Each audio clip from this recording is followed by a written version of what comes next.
My friend Randy had called and asked me if I wanted to go out on a catamaran. He was kind of setting me up on a blind date with a friend of his, Daniel, and he owned the boat, and so I said sure.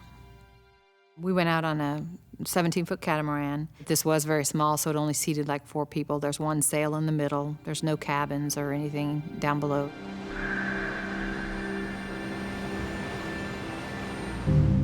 At one point, I saw some dark clouds coming up kind of far offshore, but then I saw some lightning also, and it just came really, really quick. And so by the time the guys saw it, they said, it's too late, so it's better to wait it out here instead of trying to run in and go into the storm.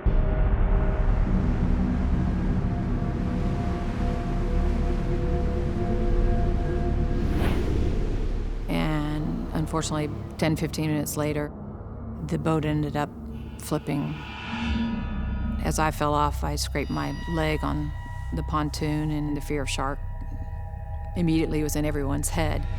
At that point, we just scrambled, and we were able to all get up on the hull, and we were able to put our knees up to our chests and be able to stay out of the water.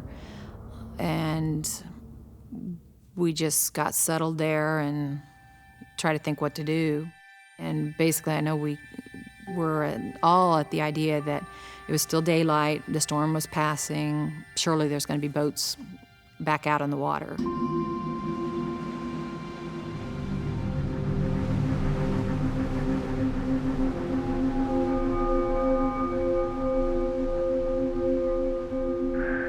We heard an engine, and Daniel said that it was a Coast Guard cutter. And it came so close, and we were sure. We were whistling really loud. It was completely silent out there, so we just whistled really loud and yelled and screamed and everything, and it cut its engines off. Then the engines started up again, and the ship went off elsewhere. And then that was just like the reality hit us, and we were just quiet. And Christy, who was sitting in front of me, she was very quiet, and I could tell also that she was just making peace, and I just had a sense that she knew she was going to die. The crack of dawn, I just looked over, and when I saw the light, I said, that's the sun coming up. Shore's got to be the other way. I'm out of here. I'm going. Once the sun comes up, we might lose our direction, so we knew we had to go. But I think I thought I was going to die. So either way, I just wanted to die trying. And Christy was the only one that didn't know how to swim that well, so I told her about the salt water. It keeps you buoyant, so you can just float on your back, and if you get tired, we'll wait, and just do your best. And so we all took off, and I took off first. I was up in front, and it was only probably about an hour into the swim that I looked back, and I heard Christy screaming and saying that, yelling for Randy to come and get her. And I thought, first I thought she was just drowning or tired or something. I was yelling, saying just float or whatever. And then I realized I saw her thrashing about in the water, and then she went straight up, just like in the movie. In the Jaws movie, she went straight up and straight back down into the water. And I knew she'd been hit by a shark. So I yelled to Randy that it was a shark, and he thought she was drowning. So he was yelling back to her and, calling her name, and she was just, screaming, "Come and get me now." And she went up again and down, and he was swimming while this happened, and he didn't see that it was a shark. He just thought she was drowning. So the last time I saw her go up and she just went face down into the water, I knew that, I knew she was dead. It was like she was completely pale, completely white, and I knew she'd lost all her blood. I knew if he went back, he was going to get killed also or attacked, whatever. And I was a good distance ahead, and I said, there's no way, unfortunately. There's nothing I can do to help. I just knew it, and I was not. There was no way I was going to go back there. And so I just turned around and kept swimming. After about 15 minutes of swimming, 15, 20 minutes, after seeing Christy get hit by the shark, I got bumped by something, and I looked down, and it was a gray shark, bigger than I was. And I just, split-second vision of Christy and me saying, that's not how I want to go. There's no way that I can die like this.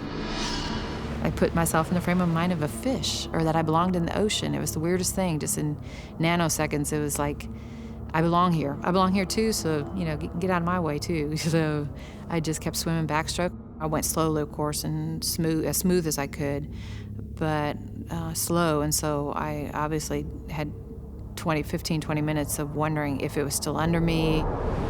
The currents were really, really bad, so I couldn't stop. Anytime I stopped, it would just take me back or east or north or south instead of west where I wanted to go.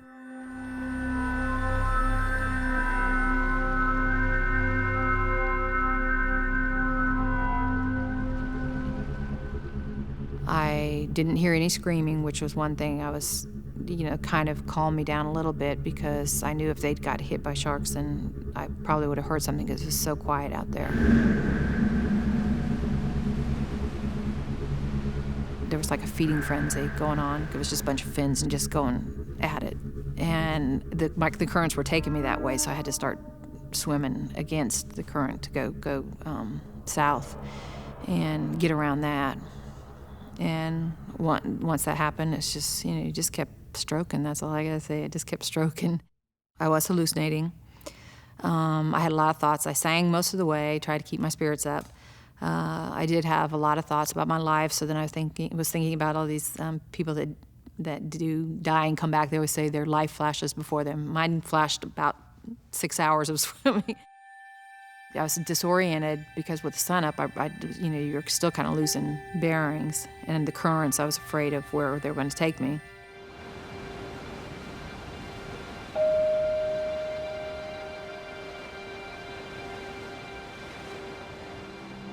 Finally, when I got almost all the way in, I couldn't break the riptide. Right there, I could see the shore, I could see the lifeguard. I went almost straight in from the boat. I ended up being in almost a straight line. I didn't have the strength to get through there.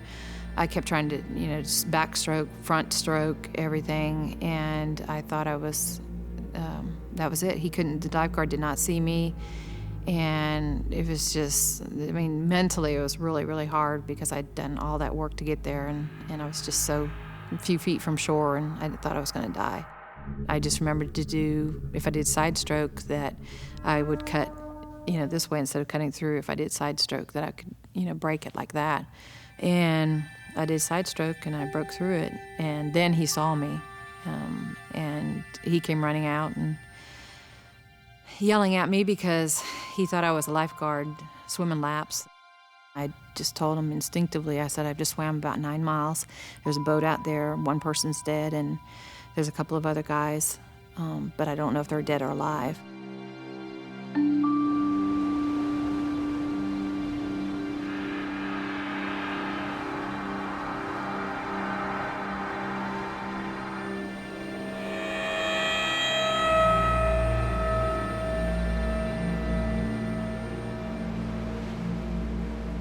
I went to the hospital that day and saw Randy, and he was in the hospital for, I think, about 2 weeks. He had hypothermia and all that. And Daniel, the guy that owned the boat, I don't know what happened. I didn't see him again. He also, I think, like me, went to the hospital, but then he left. And never seen him again. And I still, to this day, I won't go in dark water, but surviving that also gives you just a whole new outlook on life. Dying wasn't an option for me during that time, so I just had to keep good thoughts and say, okay, I made it another minute, I made it another 5 minutes, I made it another hour, and just keep going and thinking about, you know, family or your future, and not giving into the negative thoughts is how I survived.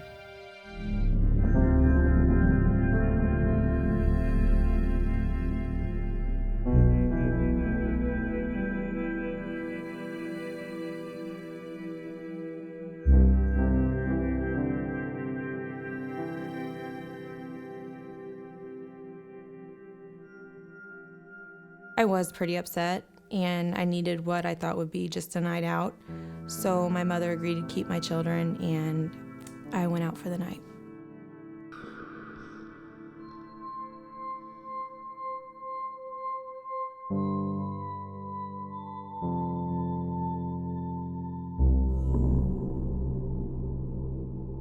He seemed really nice, and he was an absolute gentleman.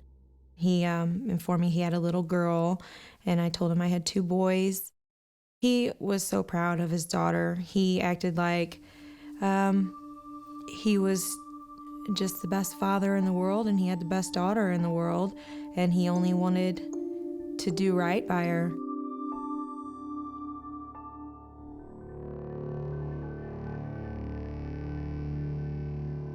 I mean, that's basically all we did, was we just drove around and listening to music and talking and having a good time, like young people do. We started getting low on gas, and he said that he had left his debit card at home, so we needed to go to his house so he could get his card and fill up on gas. When we got to his house, I noticed that it was a nice house.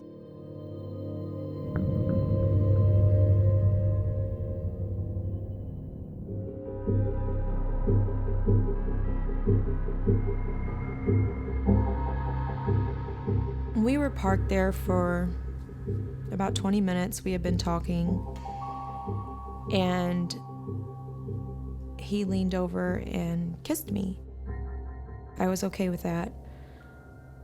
But as he was kissing me, he started to unbutton my pants.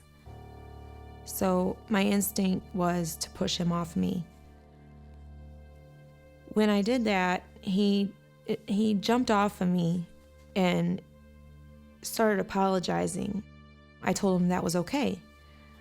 And then I told him that, I thought he was a nice guy, that I was okay with him kissing me, but I just wasn't that kind of girl. And to be honest, if that's all he wanted that night, then he should have picked someone different. In an instant, the guy that I had come to know that evening was gone. He looked at me, and just with these evil eyes, he said, "But I wanted you." Immediately after he said that, he jumped out of the driver's seat on top of me and pinned me down to the passenger seat and put his hand over my mouth and took my pants off and raped me. While he was raping me, he had his hand over my mouth, but then he felt the air coming in and out of my nose and decided to pinch my nose closed as well. So not only was I being raped and couldn't scream, I couldn't breathe. I tried as hard as I could to fight him. He had me pinned down in the seat. After the rape, he climbed off of me, and initially he started to actually apologize. He started saying, "Oh my gosh, I can't believe I did this."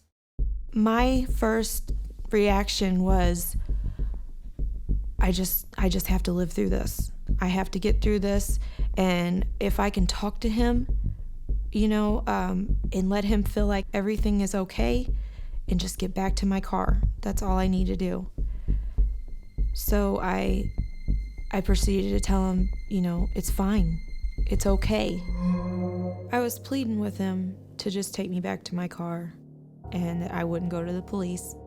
He wouldn't say anything for long periods of time, but then out of nowhere he would say, you're lying, bitch, you're gonna go to the cops." He drove probably 10, 15 minutes down the highway, and it was in the direction that we needed to be to go back to my car. It wasn't until he turned going the opposite direction towards town that I knew his mind was made that he wasn't going to let me go. I completely lost it. I started screaming. I knew it was going to happen. And in an instant, he just jerked the car off the road into the woods and attacked me. He didn't even say anything. He just put his hands around my throat and started squeezing. I fought him as hard as I could, and I was doing anything I could. And my last attempt was to reach with my foot and hit the horn. And when I did that, it worked.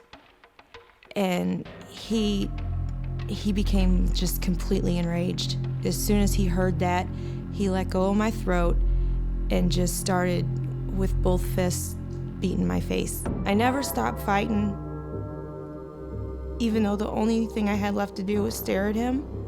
I refused to close my eyes. And if he was gonna kill me, he had to look me in the face while he did it. While I had my eyes open,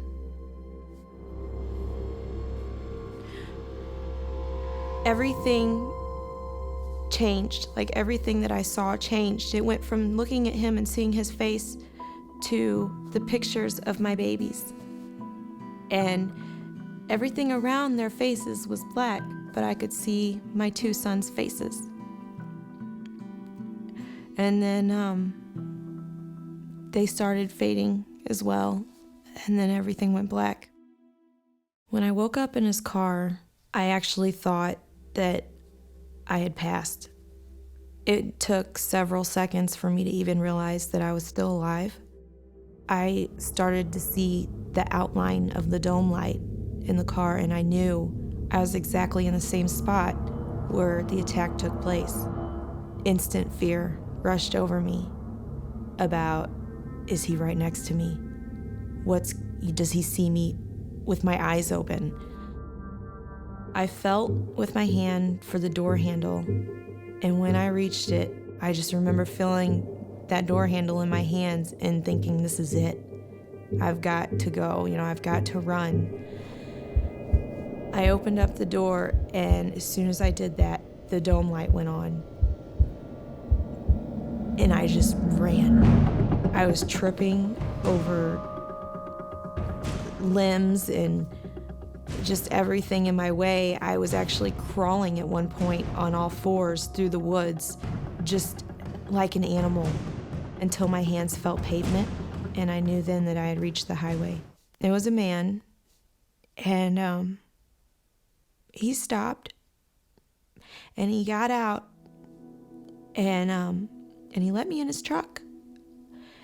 And I remember him saying to me, my God, girl, what happened to you? And all I kept saying was, he's gonna kill me. He's still out there, he's gonna kill me. And the man put me in his truck and gave me a blanket to cover me up and called 911.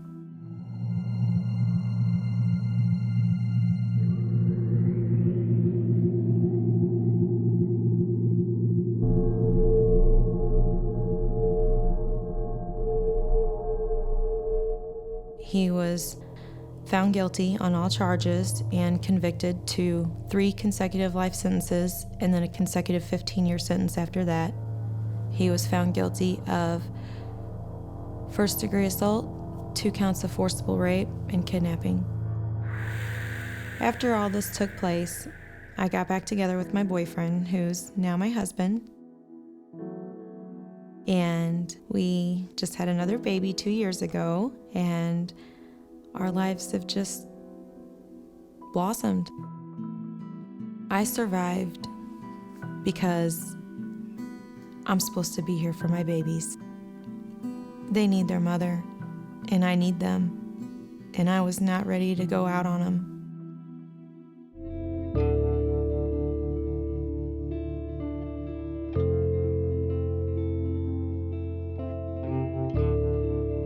Robbie was really caring. He was funny. He was enthusiastic. He was very nice, sometimes overly nice. There was never any arguments or any kind of jealousy or anything like that. Robbie was great with the kids, and he would just end up spending time around me and the kids at our apartment.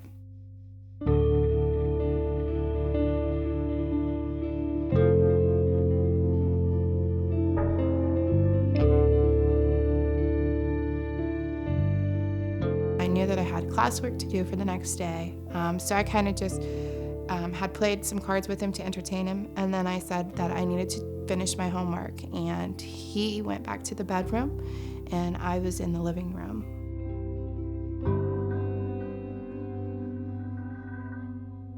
Robbie comes out from the bedroom, and he asked me why I had poisoned him with battery acid. I looked at him and I said, like, what are you talking about? He proceeded to walk towards the kitchen area, and he picked up the meat cleaver from the butcher block. He stood in front of me and asked me again why I had poisoned him with battery acid. He just looked like the devil. His eyes were dark. They were shallow. They looked like there was nothing behind them. You could tell he was very angry, and he just didn't even look human at that point.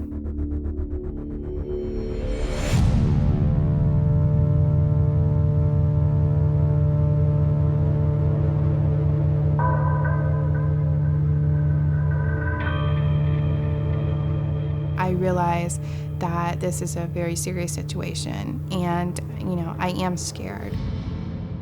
I'm just trying to reassure him that I don't feel that he has been harmed in any way, and that if he does feel that if he's been harmed, that he should call 911 and just put the meat cleaver down so that nobody gets hurt unnecessarily.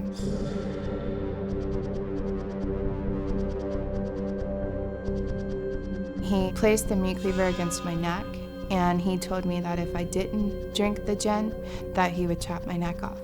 I opened my mouth to try and swallow the gin. I don't drink, so my gag reflex kicked in, and I was automatically spitting it back out. That irritated him, thinking that there was battery acid in it, so he took a swing with the meat cleaver. He was swinging for my face, and at that point I raised my left hand to protect my face, and he chopped through my left hand with the meat cleaver. We were at a standoff for about 45 minutes. After he had sliced through my hand, I continued to try and talk him down. He was irrational and enraged with fury. And the whole time, he would have the meat cleaver placed against my neck. I said something that must have really angered him. He removed the meat cleaver from my neck, and he swung, and I raised my left arm in defense, and he then chopped through my left elbow. I could see my body being mutilated in front of me, and I could see the blood, and I could see the inside of my body. I could see bones, I could see tendons, but I couldn't really feel it. I'm sitting there and I am praying. At this point, I'm praying. I have 3 kids. I have to live. It's not an option to die. He walked into the kitchen, and he comes back over with boiling water, and he begins to pour it down my throat. He would tell me, this battery acid is going to taste really great, isn't it? And how did you manage to get it into the water coming out the faucet? He thought I wasn't drinking it because he thought the tap water was battery acid. So he began to burn me with cigarettes, and he would put cigarettes out on my face and on my arms. As the night progressed, he just became more and more agitated. He was hopping around like he was like a boxer, just really aggressive.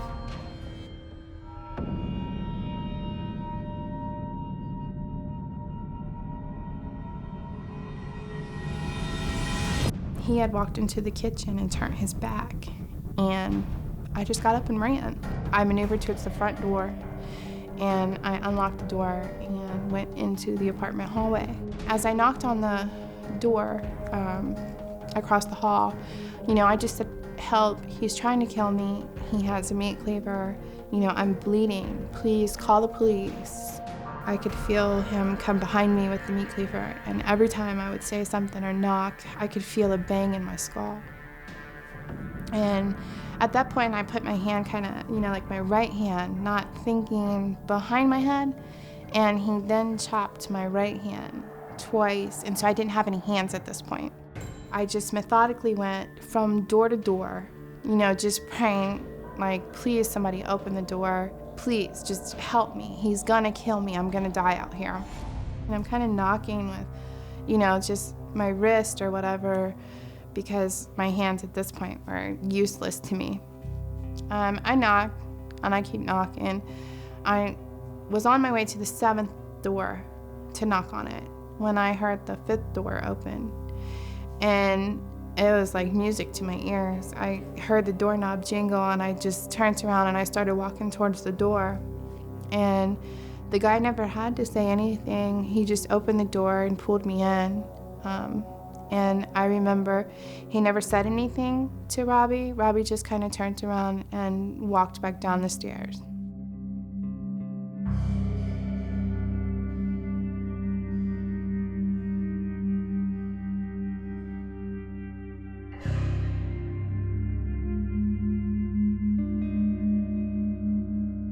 I was standing in his kitchen, and I was so thirsty. He pours me a glass of water, and he sets the glass in front of me. I said, I can't use my hands. Can you come pour this water in my mouth for me? As he's pouring it in my mouth, I see it come out my ear, by my ear. And I said, my face is messed up, isn't it? And he said, yes. He said, it's hanging off. And I said, what do you mean? And he said, your whole left side's hanging off, and it's not connected to your lips anymore.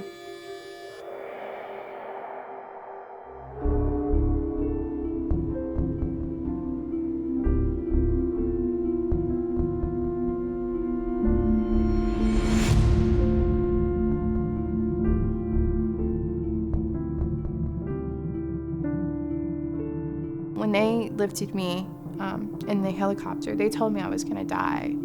They prepared me. I mean, they started telling me, are you an organ donor? What religion are you? And I just looked at him and I said, look, I didn't just survive all this for you to tell me I'm gonna die. Like, my head kind of hurts, and can I have a pillow?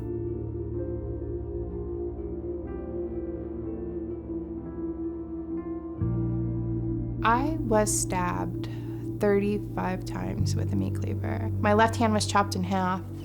My left elbow was chopped in half. And then my left upper arm was chopped down to the bone. My neck was chopped. My ear was chopped in half. Obviously, my face was chopped twice. I had 21 chops in my skull. I required almost 2,000 stitches and staples.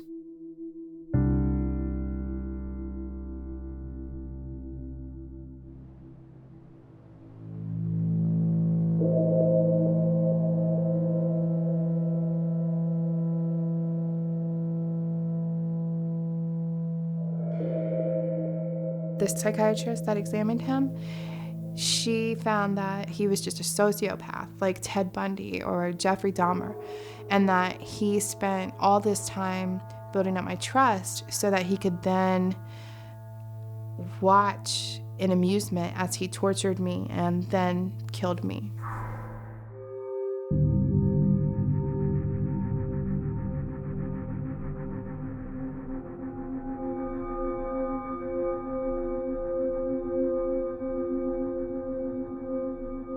It was probably about 2:30 a.m. on New Year's Day. Protocol normally would be she and I would spend the night with one another for safety purposes, especially when I had to travel to my home alone.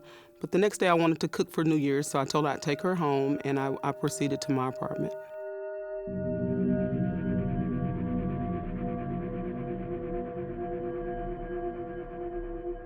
T was the boyfriend of a girl that I went to high school with. And I knew her rather well, but I didn't know him as well. But because of their relationship, we were neighborly. His car parked next to mine. I spoke to him and I said, hello, T. What'd you do tonight? He spoke back and said hello, told me that he didn't do much of anything. And it was vague conversation, but by the time I reached my stairwell, he had walked up behind me and I didn't realize it. And I let him know that he had, kind of scared me a little bit. And he told me at that time that he had been locked out and he wanted to use my telephone. And at that time, I told him okay, and we proceeded up the stairwell to my apartment.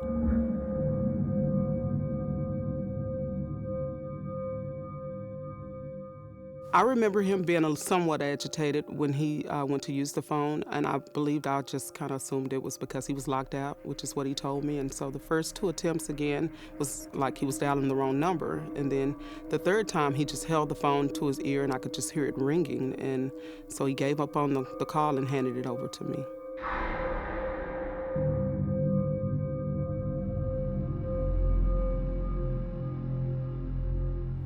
But when he sat down next to me, I thought maybe he thought he was welcome to stay until he could get in the house. And so I was a little nervous with what his assumption was. Before I got a chance to ask him what else I could help him with, he took his fist and he struck me in my face. My reaction was shock. And so I'm looking at him like, T, what's going on? Why are you doing this?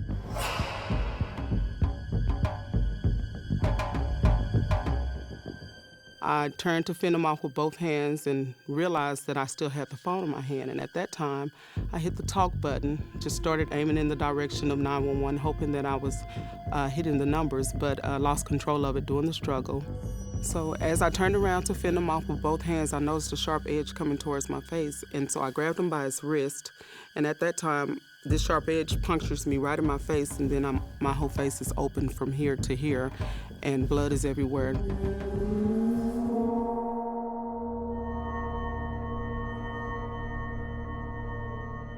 I don't realize what I'm being stabbed with, but I notice that he continuously tries to use the object, and we're struggling, and my face is just mangled. So it's cold, and I know that there's blood and there's flesh, and I'm just fighting him and trying to fend him off.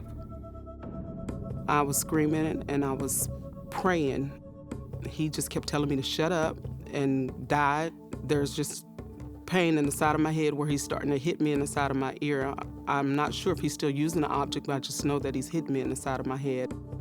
I'm regurgitating blood and things are just going everywhere, and I'm trying to run. And so came to mind play dead, which is something that I've always, kind of kept consciously in mind if I were ever in a situation where blood was involved. So at that time, I was like, I just need to get him to think that I'm out of here and he can leave. And I noticed that there was a pool of blood right in the middle of the floor. So I just threw myself down in it and decided to try to slow my breathing pace down. And I had more energy than a raging bull, but I didn't want him to think that I could move or do anything. I really wanted him to think I was fully incapacitated. I noticed that he walked around the room, and rather than him leave, he got down on the floor with me, and he took my pants and he moved them from my waist to my knees. And I noticed that he leaned back and took his pants apart and started to disrobe as well and prep himself as if he was going to try and rape me. I got really nervous, and rather than me continue to keep quiet, I screamed out, "Jesus, please help me." As soon as I said that, he took the same object and he hit me in the side of my head as hard as he could.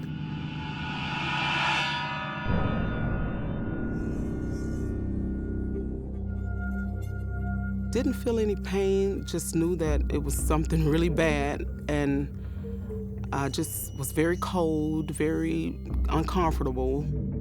And I said, oh God, this is it. So at that point, I'm thinking, I'm not gonna make it. And I started thinking about my son at the time, who was 4 years old, and he was at my mom's that night. He didn't come home with me, and I didn't pick him up, so I was glad he wasn't there, but that was my hope in living, and I kept praying, God, if you can just leave me here for my baby, I'll be fine. And all I could think of was him at the time, so I continued to just pray and was hoping that he would stop. And as I was praying, I could hear sirens, and I said, oh God, please let someone be coming to help me, but I never said another word.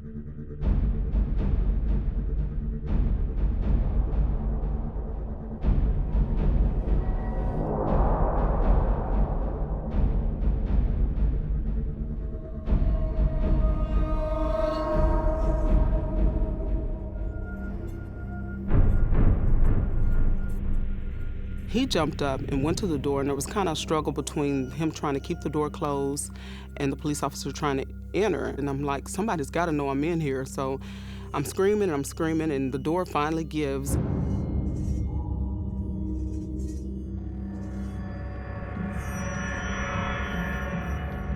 And I just got up and ran to my neighbor's door that was across the hall.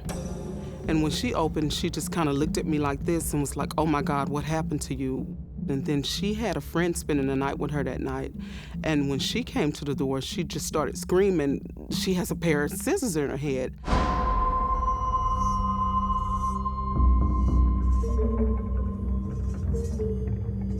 When the scissors went in, they went into my left ear canal and they exited behind my right earlobe. And the point was here, whereas the actual handle was here.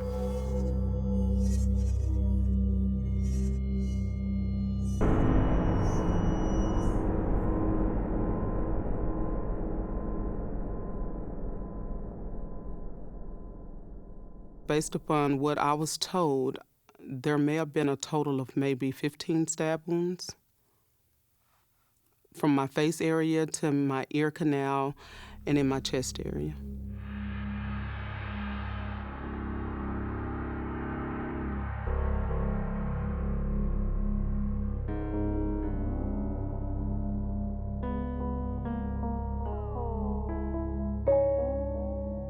The only permanent damage that I have right now is just the limpness in my eyelid. Other than that, I see fine, I hear fine. There's no repercussions from a physical perspective at all.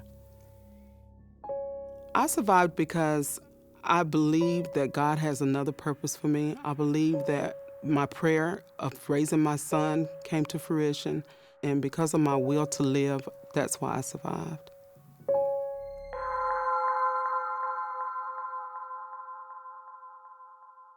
I kind of glanced at the clock, actually, and it was a little after 4. I just assumed it was the refrigerator kicking on and kicking off. But I saw some lights in the living room moving around. And at that point I realized, oh God, I forgot the garage door open. So someone must have come into my house. I got out of the bedroom into the hallway, and I saw a kid duck into the bathroom. It was dark in the house, but he appeared at the time to be teenager, 16, 17 years old maybe, 5'7" maybe. I wasn't concerned about him at all. He was not a very big kid. I just saw him and I said, okay, you have to leave my house now. I pretty much told him just like that. He looked at me and he said, okay, mister, I'll get out of your house. And so he started calling out, Mom, we've got to leave now. He started yelling some more, where's my mom, where's my mom? And I looked back at him, and he's going, you did something to my mom. At this point, I'm thinking, okay, so there's some problem with this kid. I need to go back to my bedroom, get to my phone, try to call somebody and get some help. As I walked back to my bedroom, he followed me back there. Out of nowhere, I got hit on the side of the head with such a force that it knocked me all the way across the bed and onto the floor. The kid that I was talking with was still standing at the doorway when this was happening. I'm thinking, okay, so someone else is in here with me. Someone just punched me on the side of the head, but I realized that I was bleeding a whole lot. Someone that I hadn't seen before came over and knelt on the side of me and said, I hope you know that you're going to die because I just stabbed you in the head. Then he said, well, who else is in the house with you? I know there's someone else in here. So I told him I'm by myself, there's no one else in the house here with me. And he tells me, you ever see the movie Saw? He said, this is going to be like Saw. And I'm trying to remember, I'd never really seen the movie. I'd seen parts of the movie. I knew that it was a fairly bloody movie. And he's talking to me in just this calm voice. He said, here's what we're going to do. You're going to pick A or B, and if you pick the right one, you'll live, and if you pick the wrong one, you'll die. So I said, I'll pick A. He says, hey, is that a good answer? Is that the right answer? Do you think that you're going to live, or do you think that that was the wrong answer, you're going to die? And at that point, I was thinking, I don't know where this guy is going with this. I know that he's already stabbed me in the head. He's told me that, and I know I'm bleeding like crazy. He said, you know you're dying. And I said, I don't want to die. I've got too much that I have that I want to live for. And he said, that doesn't matter. now. He says, you're dying and there's nothing you can do about it. And then he asked me, he said, do you think you're going to go to heaven when you die? I said, I believe that Jesus loves me and he's going to take me to heaven. He immediately then got agitated. He had been calm up until this point. He immediately got agitated and he said, no, I'm Jesus and I didn't die for any white people. I only died for black people. And I'm thinking, this kid is crazy. God, if this is the end of my life, I'm ready, but I don't want it to be the end of my life. I heard the first kid back in the room, and the kid that initially stabbed me told him, I did what I had to do. You've got to kill him now. You've got to be a man, and you've got to finish this. The first kid then jumped on my back and started pounding and pounding. It seemed like he was never going to stop. It was over and over and over again that he was hitting me in the back. And initially, I thought it was just him pounding with his fist until I started realizing that my shirt was now soaked with blood. The pounding wasn't with his fist, but he had been stabbing me over and over in many, many, many times. It was almost like if someone was poking holes in a piece of leather is how it felt as he was stabbing. The next thing I remember is hearing noise in the bedroom. And I opened my eyes again and saw my bed just fully engulfed in flames. I had probably 2 or 3 foot high flames on my entire bed.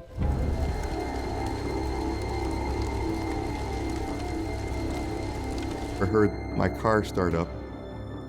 They took my car, and then I realized, now's my time, I've got to get out of this place. I was hoping that I could get through that wall of fire quick enough to not get hurt too bad. So I gathered myself, jumped through the wall of fire. I realized as I got through the other side that I didn't think I was burned and thought, okay, now I have to get out of here.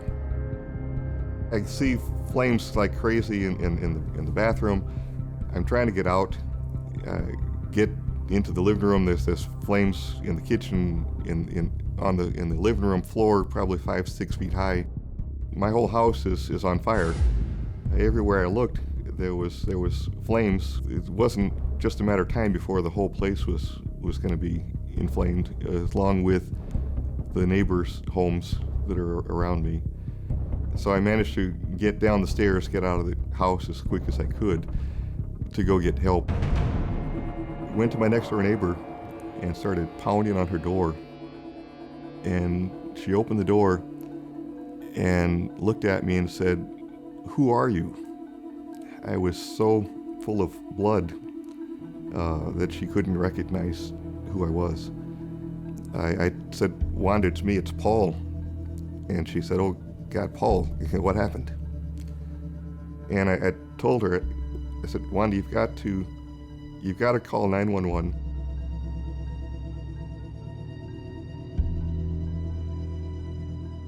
One of the policemen went to my house. He came back. He couldn't get in. The smoke was so bad in the house. Another couple of minutes, and the place would have been so engulfed in smoke that I wouldn't have been able to really make my way out.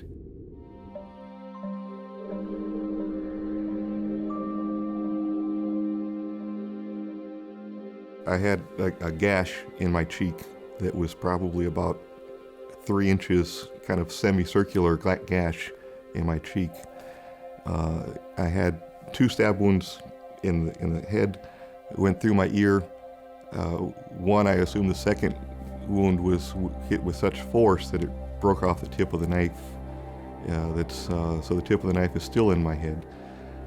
The wounds on my back, there were 17 stab wounds in my back. It took a couple of months to catch the guys. One of them was caught pawning some of my stuff at a local pawn shop.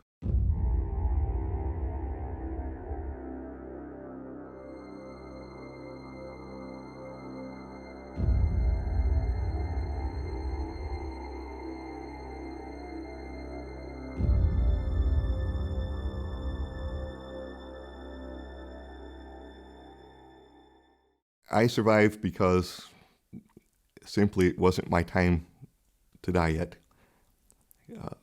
In addition, I believe that it was a whole series of things that happened in that really bad situation that were really good.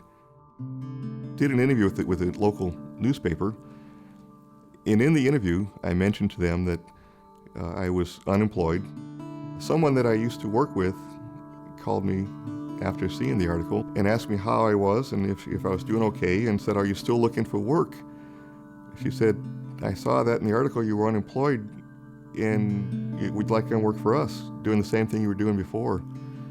So basically, some good came out of some very bad stuff.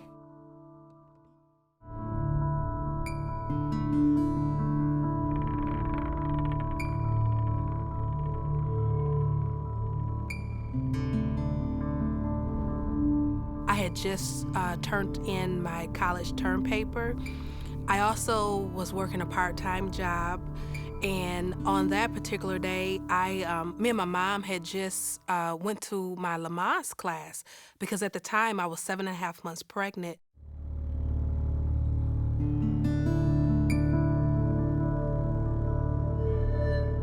I am tired. I am 7.5 months pregnant. I am exhausted. I was laying in my bed, then that's when I felt the pressure of something or someone in my bed behind me. I felt the pressure of someone's hand underneath my neck. I thought I was dreaming, but when I realized that I wasn't dreaming is that when he pulled my head up, he actually pulled my hair up by the root of my hair, and he had the knife up under my neck.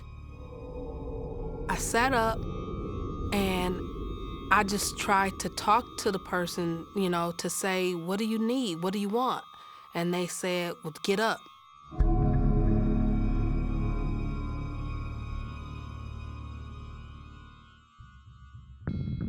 Screaming was not going to help because upstairs was the 2 apartments. One was empty and I occupied the second apartment.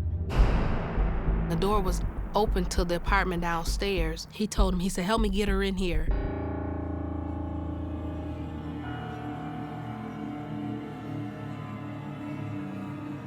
That's when I realized who this is. I realized this is her son. Some days when I would come home, I may see him standing on the front porch. I didn't know his name because I didn't know him. I just recognized his face. And I told him, I said, "I'm not going in her apartment." He said, "It don't matter because she's not there no way."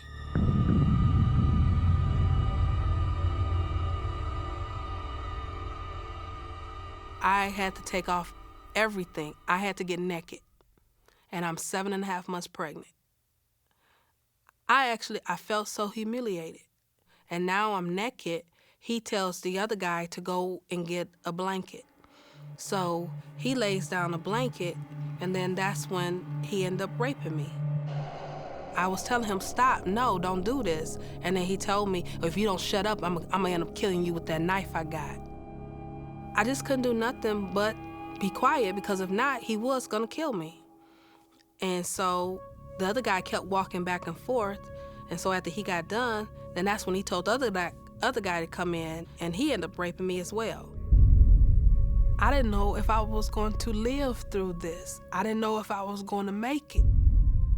And I could not even imagine. I won't even see my twins. I'm pregnant with twin daughters, twin girls.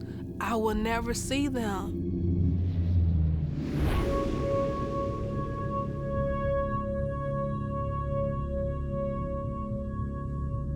When he left out the bathroom, then that's when I started putting my fingerprints on the walls. I'm realizing if I don't make it out of here, at least someone would know that my fingerprints were here and that I was in this apartment.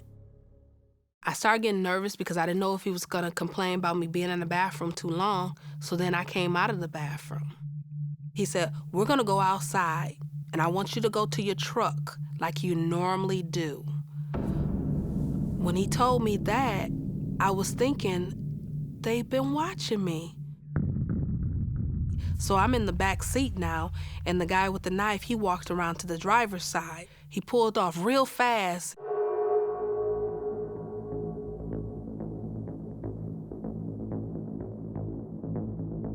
He said, "Okay, we're gonna let you go. Go ahead, take 2 steps that way." I did not want to take 2 steps in front of him. I end up just taking off running in the opposite direction of where he told me to go. I'm running for my life. I'm running and I'm trying to run as fast as I could. I could hear the other guy, he was saying, "Catch that bitch, catch that bitch." Next thing I knew, he ended up grabbing me from behind and then I fell on my stomach. I had my hands in front of my face and I had my hand in front of my neck. And he said, "Move your hand so I can leave my mark. Move your hand so I can leave my mark." And I was like, "No, what mark? What mark? What mark? What are you doing? What are you talking about? Move your hand so I can leave my mark." And at that point, I felt the sharp knife cut my throat. He cut, the first cut is right up under my neck. It's going straight across. When he cut me the first time, then that's when my baby kicked. I felt her move. She kicked on the left. She was on the left and she kicked.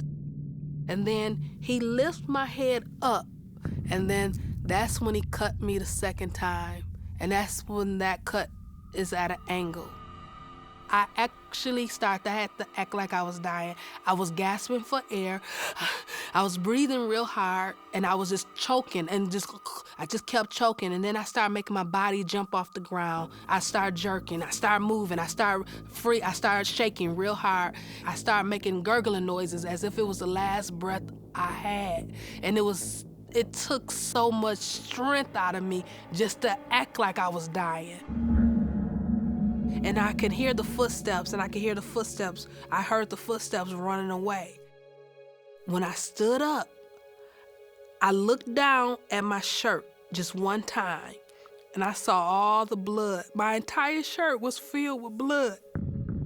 And I told myself, stay calm, get help. Stay calm, get help. And once I got at least 3 or 4 houses down, I climbed that fence. I came over the fence, I came from behind the house, and then I started knocking on the door. And then I thought, no, you need help now. So I started knocking on the picture window. So I heard someone come to the door and they said, "Yes, how may I help you?" I said, "My name is Sharitha, I'm 7.5 months pregnant, I've been raped, my throat is cut twice. Could you please call 911?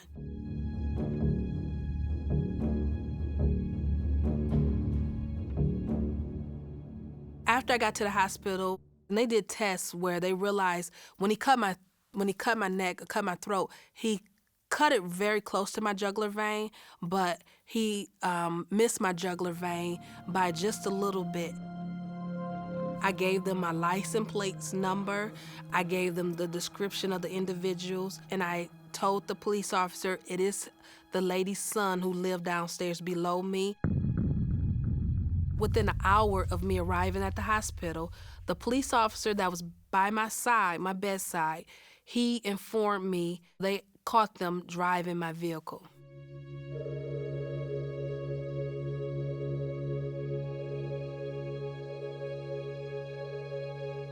When I was in the hospital and the detective came back to interview me is when I realized that they had been going into my apartment when I was not at home. And that's when I asked the detective, who are they? What are their names? And that's when they shared with me their names, Zanzibar Johnson and Curtis Jenkins.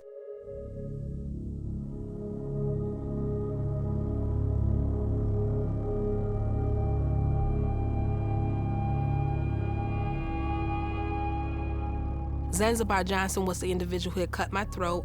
He was sentenced to 30 to 50 years. And Curtis Jenkins, he was sentenced to 25 to 50 years. So they are serving time in the state of Michigan Department of Corrections.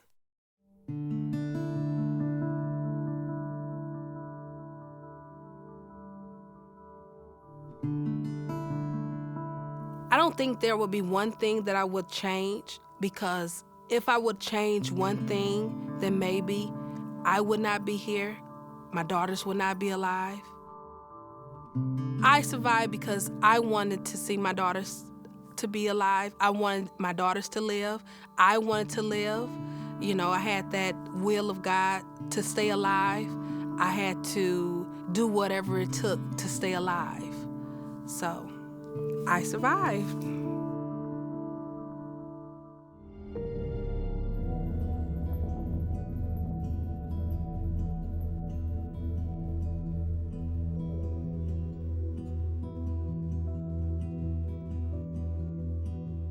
I never wanted to be a failure at marriage and worked very hard over the course of 17 years to build a relationship. But he had issues with anxiety, abandonment, and anger that as he got older became more intense and more disruptive to our life together.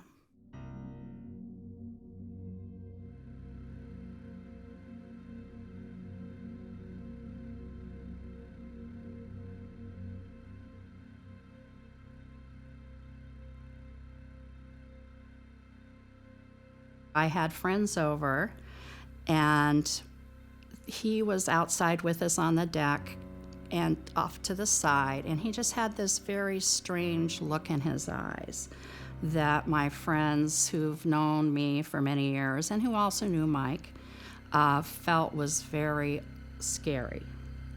And on that day, I felt that he was getting angrier. That was the day I decided that I'm going to file.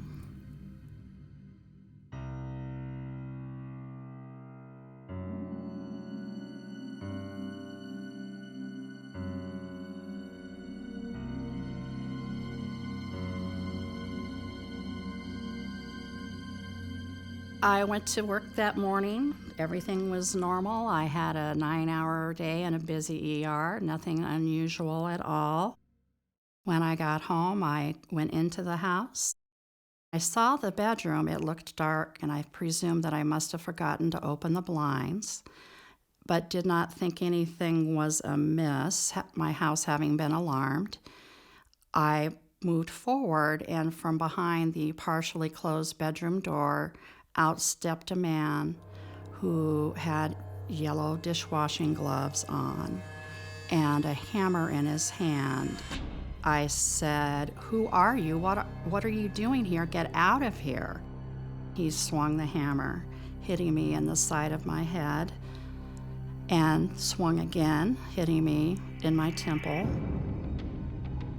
I was so full of fear and rage and adrenaline myself that my only thing that I could feel was terror and the knowledge that I needed to do everything I could do to live through this. I began to struggle with him for the hammer, and he had a very tight grip.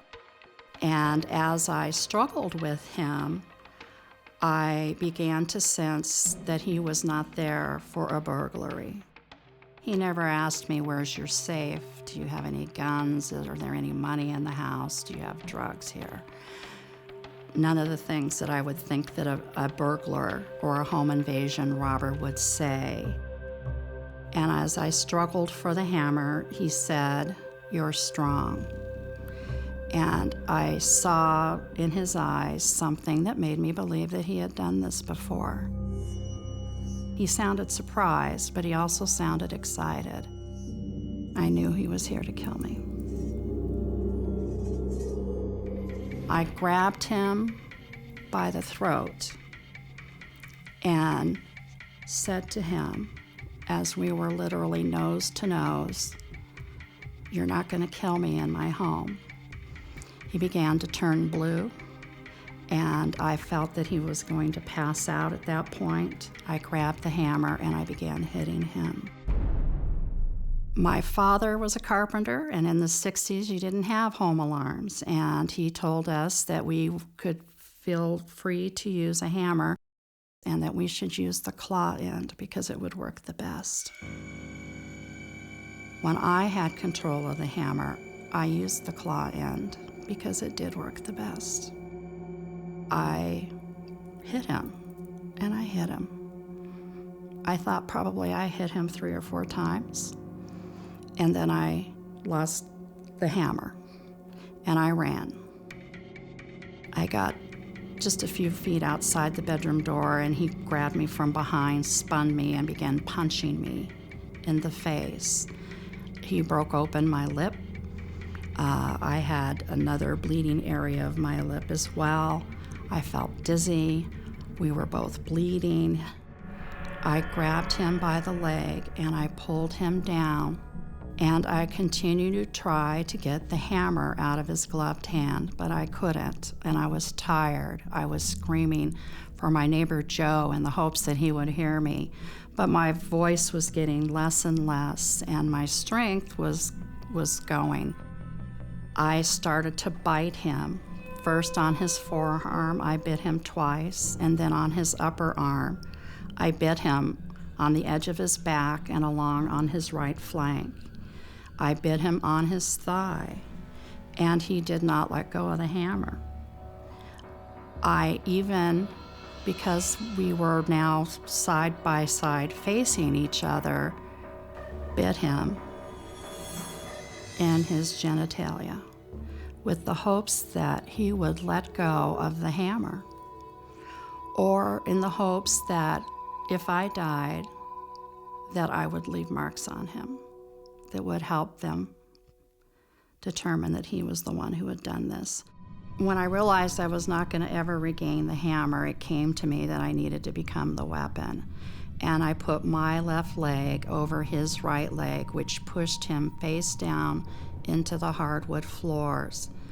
I was on his backside, and I leaned forward until I could put my left arm under his neck, and I began to squeeze. I told him, "Tell me who sent you here, and I will call you an ambulance." I let him go so that he could have air and be able to speak, but he didn't. Instead, he began to do his best to flip me up off of his back, and I knew that if he were able to do so, I would be dead. When he began to turn pink again and regain his ability to flip me over, I knew that I needed to lean forward until he was still.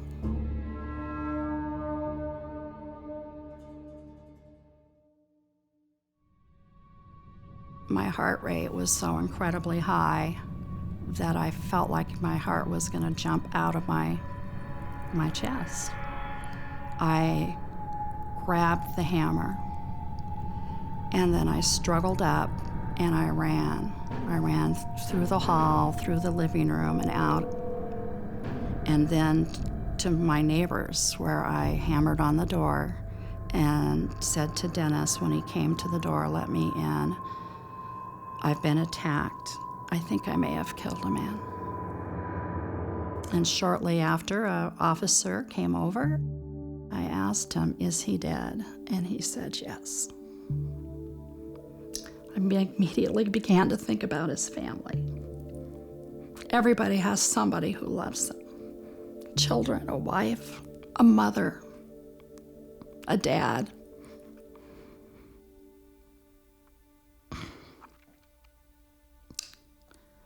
The worst of this is not that someone tried to kill me, but that I had to kill someone else to survive. But I have no shame because I did not choose his death for him. I chose my life. I chose life. When I returned to my home the next day, I was anxious to hear messages. There was a message from my husband on both lines, but the man who would sound totally agitated over very minor things did not sound like a husband who was hearing that his wife had nearly been murdered the night before. And I knew when I heard his voice on those two messages that he did this. He was behind this.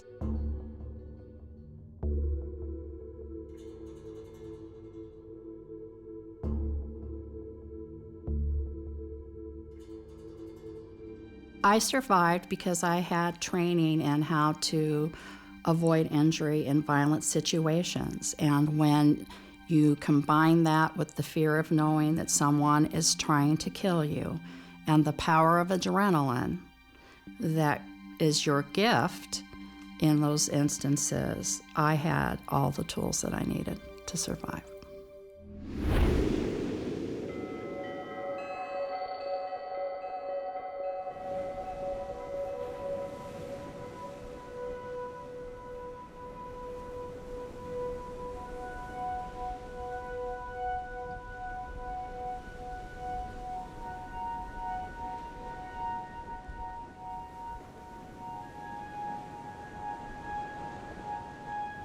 We were about 350 miles west-southwest of Tahiti. And we were on our last leg of our journey to Australia. We were about 2 days out at sea when our boom came loose from the mast. We're adrift, and the boom is starting to slam into the mast. And on a big mainsail, it's not just a nuisance, it's dangerous. And Ben and I and Amelia and Jean were wrestling with this problem. And it's going to be pitch black by 5 o'clock at night because there's no moon this night.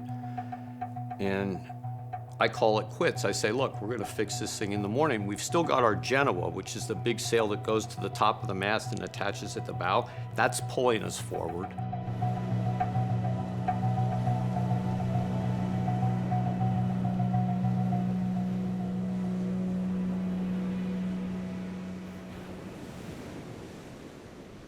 I just hear this horrible scraping sound. And at first we just looked at each other and said, well, it must be something like a palm, we've hit a palm tree or something that's floating around. But in that same moment, there's thunder. There's like this detonation underneath the boat, like a low frequency, below a boom, right? And Ben yells reef at that same moment. And I bound up into the cockpit, and I look over the side of the boat, and by the ship's lights, I can see the red of the coral beneath us, and I know that we're in a world of trouble.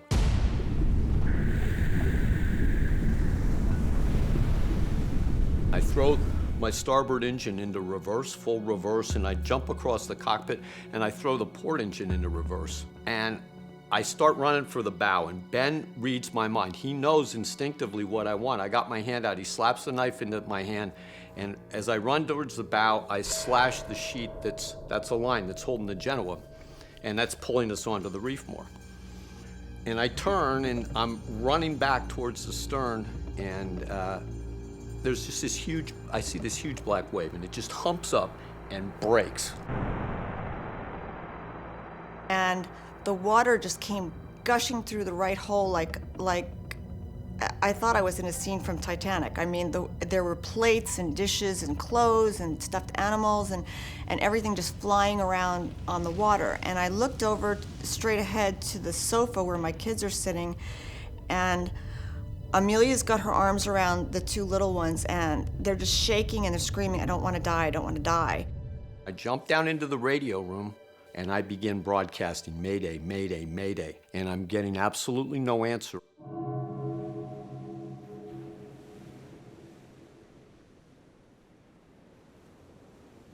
I jump back in the salon, and I yell over to Ben, and I tell him, we've got to get up there and inflate the life raft. And he's right behind me, and we're up there. We're up on the bows of the boat. I'm telling Amelia to go get food for the life raft, and as she's doing this, this massive wave hits the boat. The mast actually comes loose from the whole deck, and this huge 3-story, like 2,500-pound mast comes down, and it just lands on the deck, and I can hear John scream. The pain just explodes in my brain, and it just boomerangs back down to my leg, and it comes back up. Emerald Jane's mast is laying right across my legs, and I just remember thinking, this is impossible. It's impossible. And I latch my hands onto the mast, and I use that to help me do a sit-up, and I pull myself forward, and as my field of vision clears the top of the mast, I see the white of these two bones, my leg bones, and the ends are just shattered. And beneath them, there's this spreading pool of blood. The spreader on the mast had actually cut right through John's leg, and his leg was just hanging by a little tendon of skin.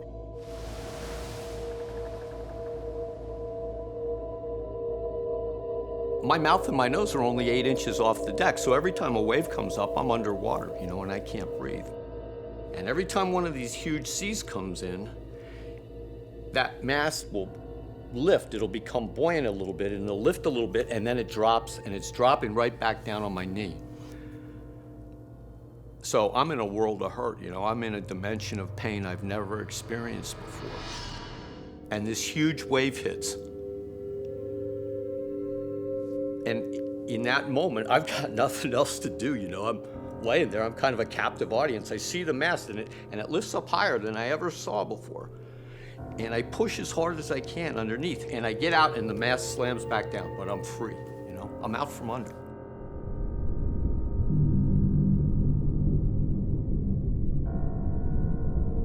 When the right-hand hull, the bow broke off, it scissored around, and the life raft fell in between the two hulls, and it's just getting smashed together like a donut inside these hulls. And I mean, I couldn't believe it didn't even pop.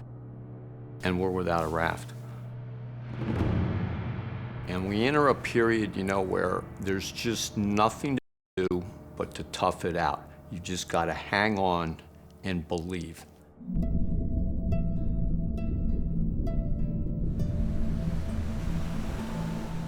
Then I see this jet circling around, and the jet comes right over us, and we are just, I can't believe it. I said, John,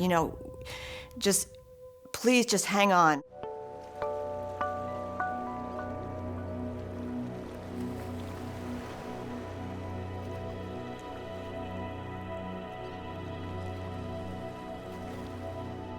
They've got no medicine, They've got no medical skills. They've got no radio. It's an 1.5-hour ride back to their little settlement. I'm more conscious than I've ever been in my life of, it's an intuitive sense. I just understand that I've got to breathe and that I've got to regulate my breathing. And I'm very conscious of the beat of my heart, and that beat has to be willed. And you have to just stay with that.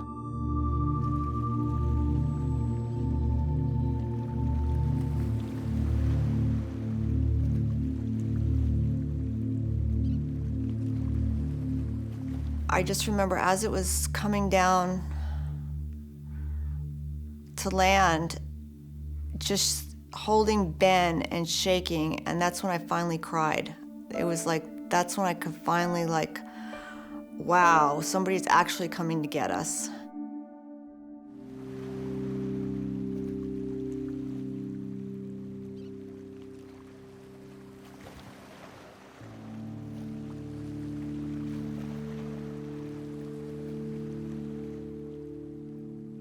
My son Ben is a real-life example of a boy becoming a man in seconds and never looking back.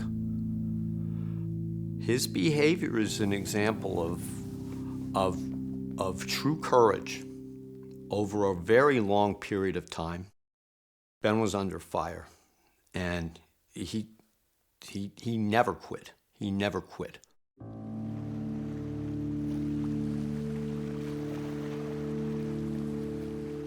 I knew that my leg was gone, right? But I was just so happy that my wife and kids had survived. It just didn't mean that much to me. I survived because of the determination, the will, and the love of my family, and also because of my faith in God. And the combination of those two are why I'm here today. I survived because of the strength of belief and the inspiration that was played out right in front of me by my wife and by my kids. In the middle of just this insane madness, this black night that seemed to have no end, that they watched over each other and they watched over me. And that's a gift that I'll take with me to my dying day.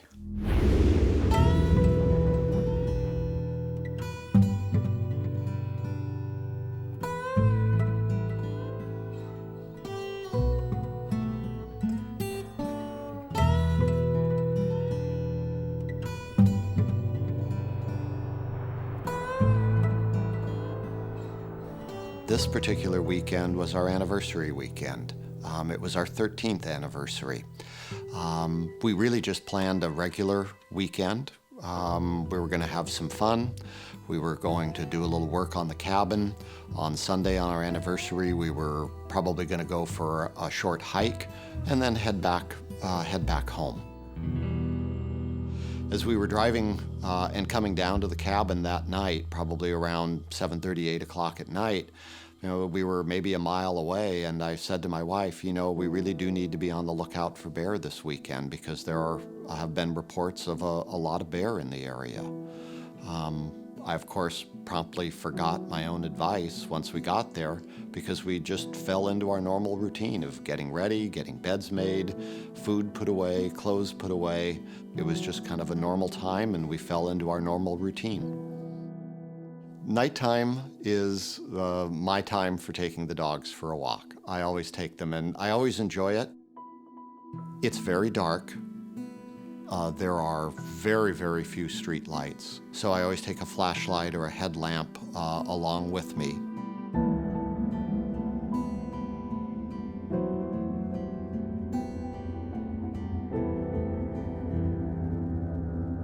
And we got to the bottom of the driveway. I took a couple of paces out onto the roadway and turned to head east, and immediately heard a very loud rustling of bush along the side of the road. Shortly after that, almost immediately, I heard a large whoosh, and it was an exhale, and I knew it was from an animal, and I immediately went back to my warning to my wife. I knew it was a bear. I could then hear the bear running at me. I could hear clicking on the roadway as the bear's claws were hitting the road, and in a split second, she came into my view into the light of the headlamp. She was running headlong at me. She was running fast. She had her head down, and in a split second, she just leaped into me and went straight for me. I immediately started yelling, "Bear, help, I'm being attacked by a bear."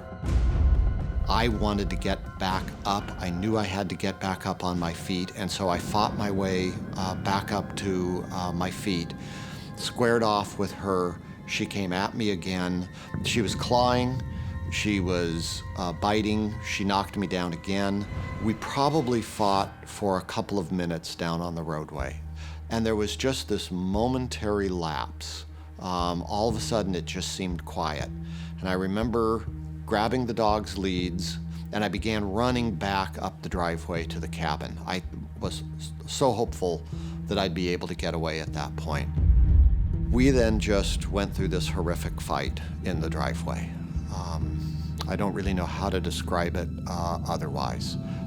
She was definitely winning. I just remember her biting, clawing, and she took a swing, and I can remember her claw hitting the top of my head and then ripping along the right side of my face. She tore flesh off of the top of my head and just pulled it over my right eye. A little while after that, we were fighting. She was behind me. She took another swing.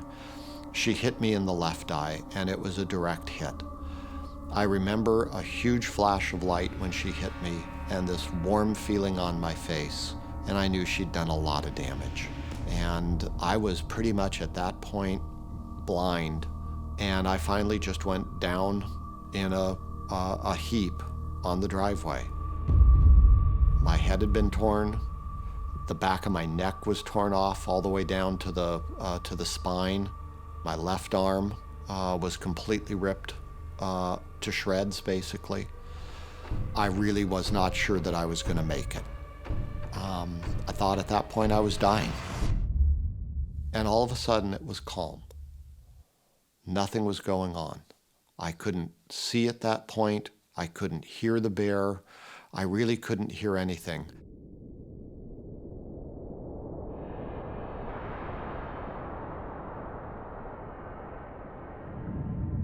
I think the bear left because it had pretty much subdued me at that point. I was lying in a heap in the driveway, and I think the bear turned her attention to the dogs. I don't know whether they ran at that point or whether they had run earlier, but I think the bear began to track the dogs to the back of the house. And I heard my daughter in the cabin yell out to my wife, "The dogs are at the back door, should I let them in?" And Lynn said, "Yeah, let him in, let him in." And then she asked, "Where's Dad? Is Dad with them?"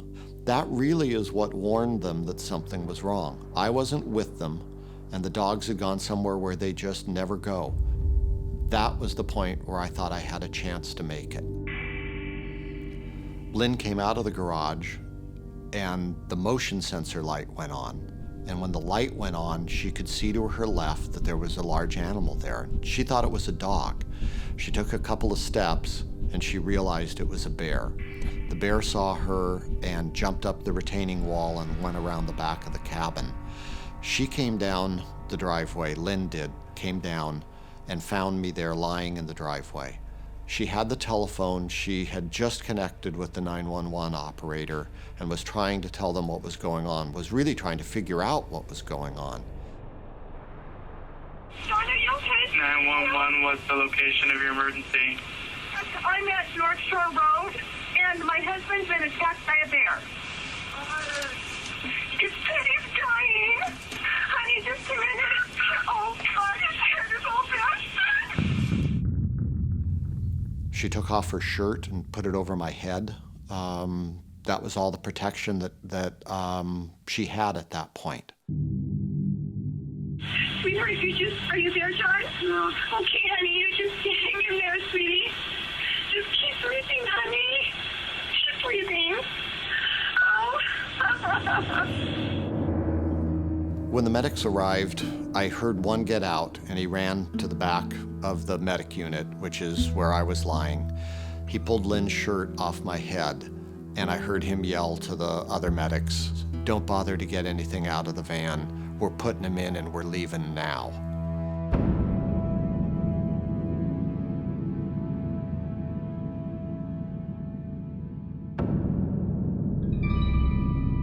She tore from up here all the way down across my right eye, and that was hanging down. And the left side, she made a direct hit on that side of the face and literally took my eye out. The back of my neck, she actually clawed and bit all the way down to the spine. The doctor said the spine was exposed and my head was hanging at an odd angle. She just basically ripped my head and my face almost off.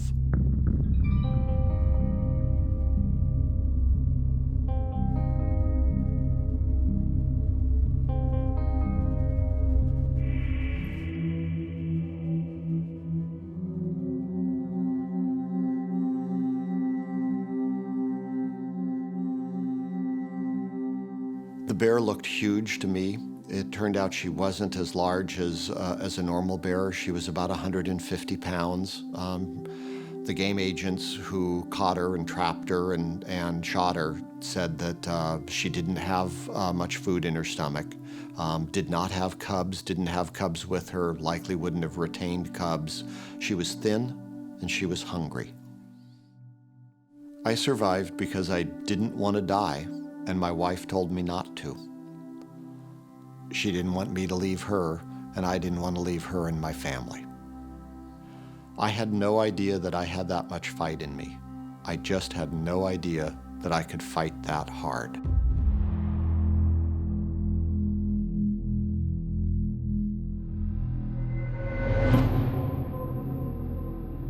I found my seat, which was in the middle of the aircraft. It was an aisle seat.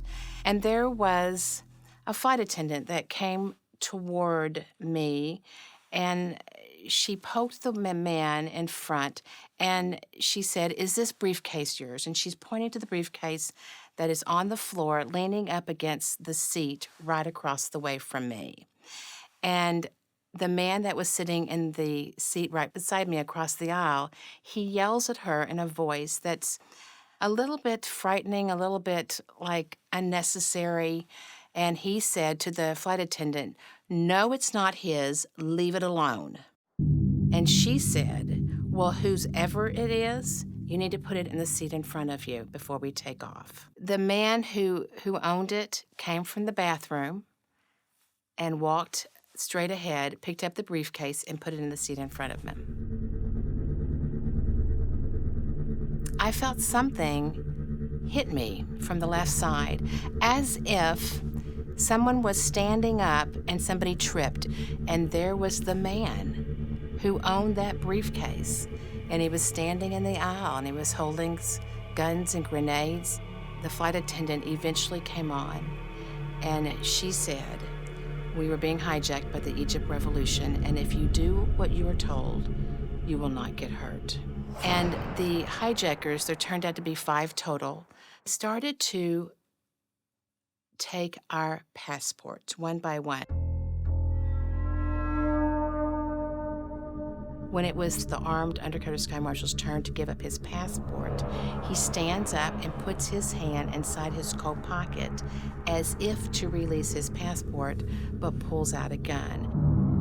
And as soon as he shot at this hijacker, all the other hijackers start shooting at him.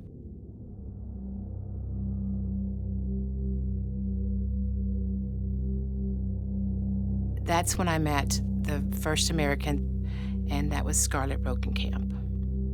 I was on the aisle, and Scarlett was in the middle, and there was an Australian man over by the window.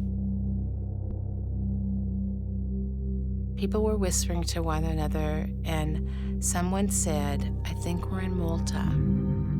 The hijacker comes out of the cockpit, and they start to release some people that were injured. Not very many, but a few. And the hijacker yells out, "Nitzan Mendelsohn." Well, she's one of the Israeli women, and that was on board. And she thought because everyone was being released, she was also being released. So she came up just fine. She walked up, and she had her purse with her, and she was going out the aircraft, and the hijacker takes a gun and shoots her in the head. She falls to the ground, and he pushes her out the staircase. The Australian man that was sitting in that row, I saw him look out the window, and he says, "She's moving." And when she started to move, I was thinking, don't move, just be still, be still. The hijacker went down and shot her again and again and again until she didn't move anymore. And then we waited about 15 minutes, and he hollered out the next Israeli woman's name. We figured out as the time went on that they were waiting 15 minutes. And if their demands were not met, they came and shot someone. 15 minutes after the Israeli woman had been shot, hijackers started to come toward me. And they take me and Scarlett out of our seats, and they walk us to the front of the aircraft. They motion us to put our hands behind our backs, and they start to tie our hands.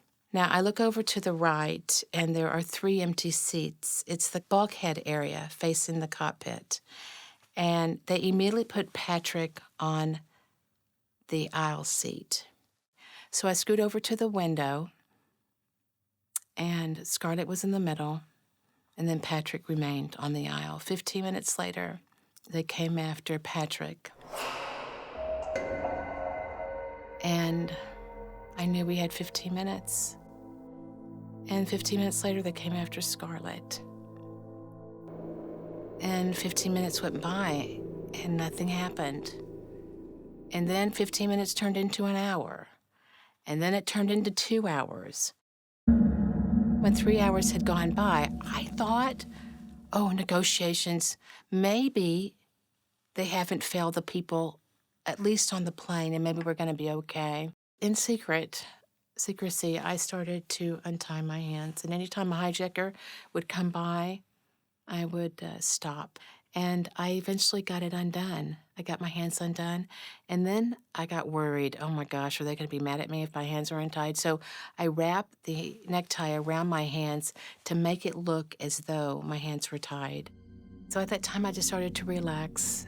And I looked up, and there was Omar Mohammed Rizak coming out of the cockpit. And we on the aircraft knew every time he came out, negotiations had failed, and he came for somebody. The hijackers came from the back, and they take me from my seat. So I walked up, and it took me by surprise that he put the gun up so quickly. And I felt the gun to my head. And he pulls the trigger. And I felt the bullet and enter my head, and it felt like my brain had just exploded.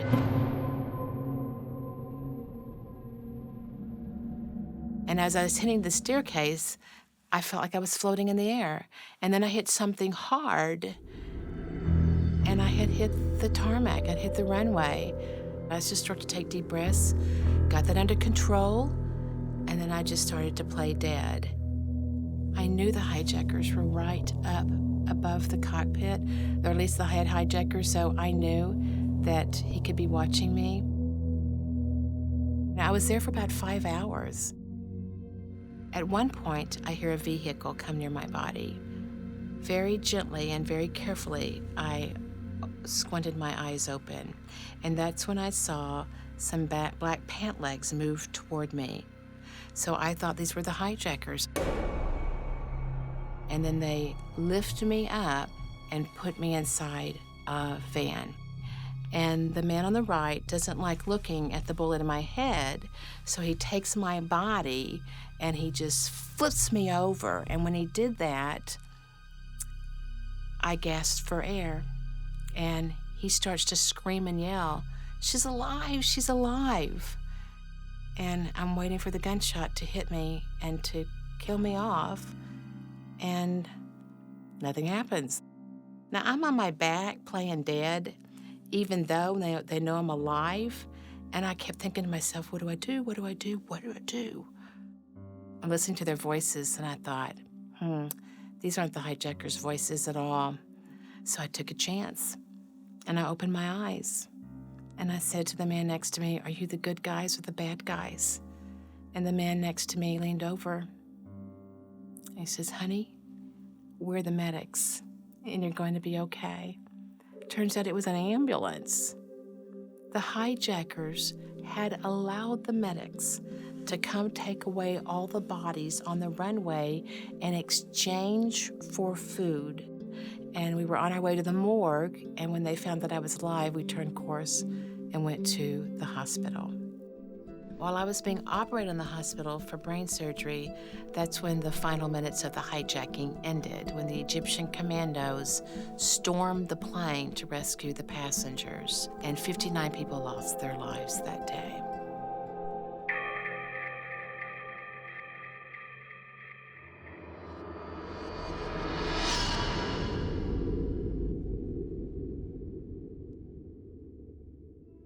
I survived because it wasn't time for me to go yet. And yes, I did all kinds of things to keep awake and to pay attention to detail, but I just believe that it was not my time to go yet.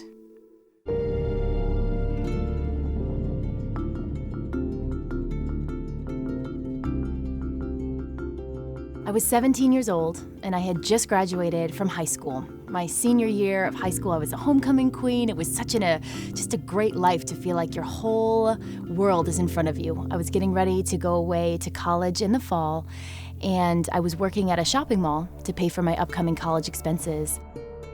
It was 6:30 on a Saturday evening, and I had gotten off of work early to go to a graduation party. So I was leaving my job, and I was walking across the parking lot, and I love music. I was carrying a CD in my hand, and I was singing out loud to myself. And nobody was around until I stopped in my tracks, and this fleeting chill ran up my spine, and I turned around, and there's a guy following me about 10 feet behind. All of my internal alarms were going off, but I actually just felt embarrassed that this person had heard me singing, and I could feel my cheeks turn bright red, and I didn't think anything of it. I walked to my car, I put the key into the lock, and then all of a sudden I saw this shadow come up behind me, and he grabbed me from behind, and he put a knife pressing at my throat.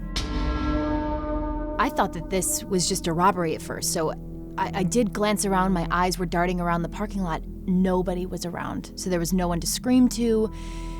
And with this knife at your throat, you don't know what to do. Your whole body just freezes in fear. I offered him any money in my wallet. I said, take my wallet, take whatever you want. And he said, it's not your money that I want.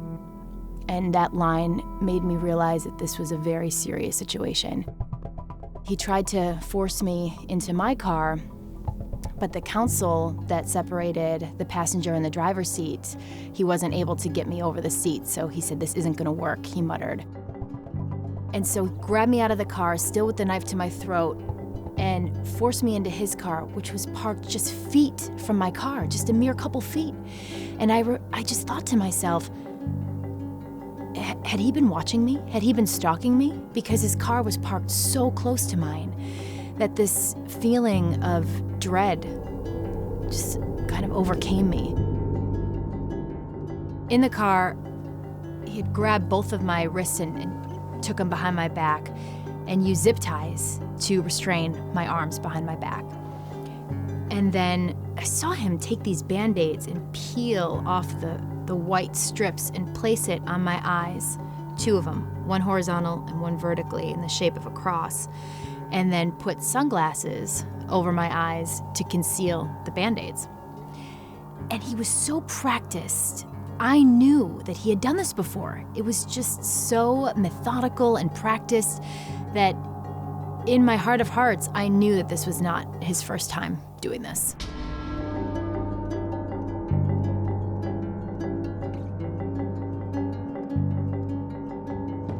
When he removes the zip ties that were binding my wrist behind my back, all these questions in my mind. Should I try and run? I don't know where I am. There's nobody around. I thought maybe I should try and get out of the car and try and run for help. And I had this image of him chasing me down and cutting my throat in the woods. And so I just kept listening to my instinct, and my instinct told me to stay in the car. I can hear this rustling in the back, and he asked me what dress size I was. So weird, so confusing, but I remember my stomach just dropped, thinking, what is going on? Heard him rustling in the back, pulls out this evening gown, and he tells me to take off my clothes. Every single piece of clothing that I took off just felt like, just making me more and more scared, more and more helpless. He helps me put on this evening gown and kind of wriggles it down, and it's this long dress, almost like a prom dress, and he takes the zipper and zips it up the side, and it fit like a glove. How did he know exactly what size I was? And that was so scary and so creepy. And then this other shirt was put on me, this red satin shirt, and I just felt like I was being dressed up just like a doll. And I heard him unzip his pants. he just grabs me even closer to him as he grabs my hand and puts it on him.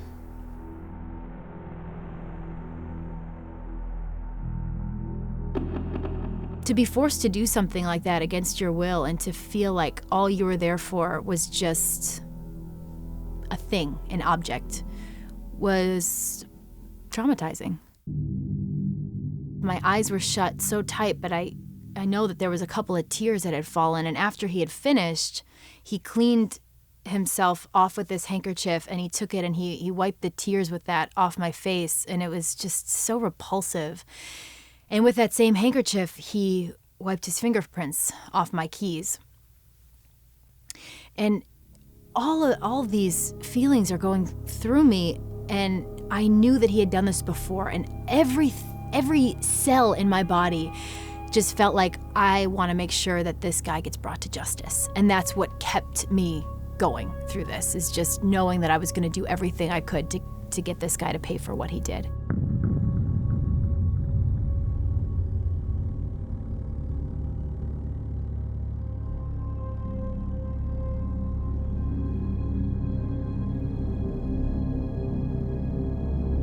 He pulls back onto the expressway, and it takes a good solid few minutes for me to realize that we're actually heading back towards town. Even as I realize the direction that we're going, I still have no idea. Am I gonna be safe? Am I gonna make it out? Is this okay? What's happening? He finally drives back, not to the mall that he picked me up from, but from an adjacent outdoor shopping plaza. And he pulls into a parking garage and slowly starts to drive up the kind of circle that rounds about up to the top floor. He takes the handkerchief, he grabs me out of the car, opens the door to the stairwell with the handkerchief and shoves me inside, and he orders me to count to 100. And of course I wasn't gonna do that. I tried whatever I could to hurry up and get my arms free, my eyes free to try and catch his license plate, but the car drove off too fast. So in the stairwell, I remember just walking down the stairs feeling everything was moving in slow motion, and I wanted to get mall security to drive me back to my car so I could try and get help. I walked over to this man who was doing paperwork, and he was looking down, and when he looked up, his face, his emotions were pretty apparent. His face just fell and said, I'm calling the police. And I knew that I was a mess. My clothes were a mess. Mascara was all over my face. You could tell that I had been crying. My arms were red and lacerated from where my hands were bound behind my back. So I knew that he knew something was wrong.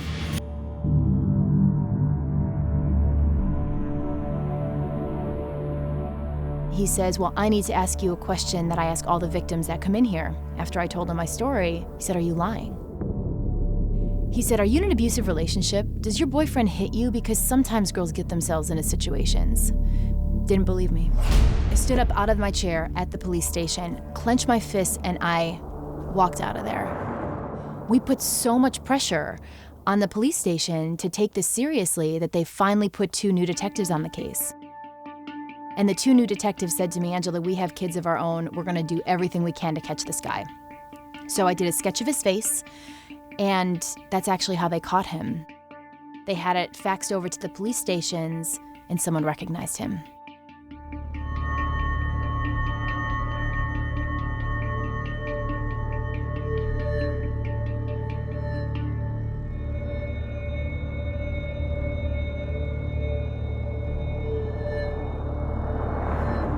At the end, it took 4 years for my case to come to trial, but it was really empowering to be able to be up on that stand and look at him and say, this is what he did to me. And to look at him in court, and he would just stare, this icy stare at me. But it really helped me regain some type of power in my own life to be able to take it through the criminal justice system. And I wouldn't wish that pain and stress upon anybody, but I wouldn't take the experience back.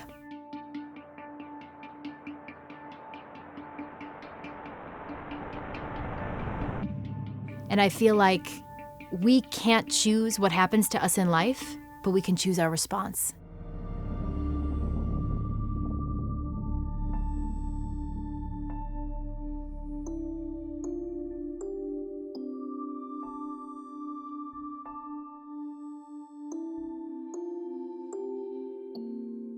Everybody felt safe. We'd ride our bikes around with my friends around the neighborhood, play soccer.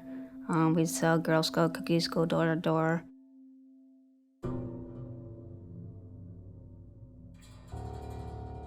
When Oliver and his son moved in, he seemed really nice. Always wanted to buy kids ice cream, treats, take them to the movies. He took us to the arcade. So it seemed pretty cool to us. And he seemed like a nice guy. It was third grade summer, and we had all the neighborhood kids, and we would play two-hand touch football. And Oliver would be the quarterback for both teams. And since it was a two-hand touch football, he would basically grab my butt or grab my chest area. And at the time, I didn't really think, anything of it just because it was two-hand touch. But then as the summer went on and it went, more repeatedly, and it was getting more aggressive than I knew, that it wasn't right.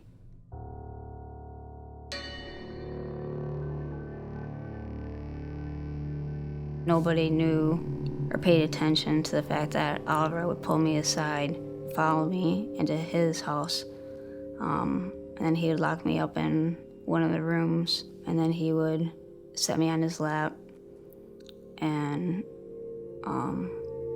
he would start kissing me and start fondling my breasts under my shirt.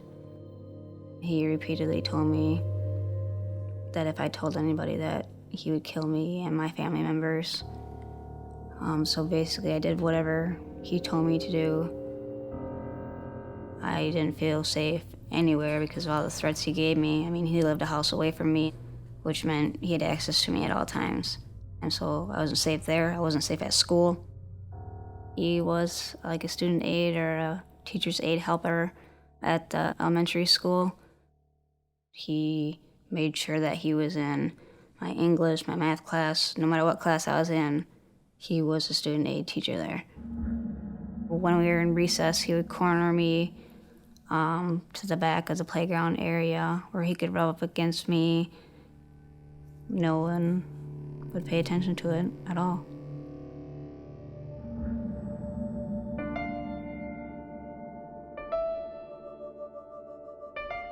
My stepdad, Jake, had announced to us that we were moving. I felt excited, because then the abuse would stop. My life would go back to normal.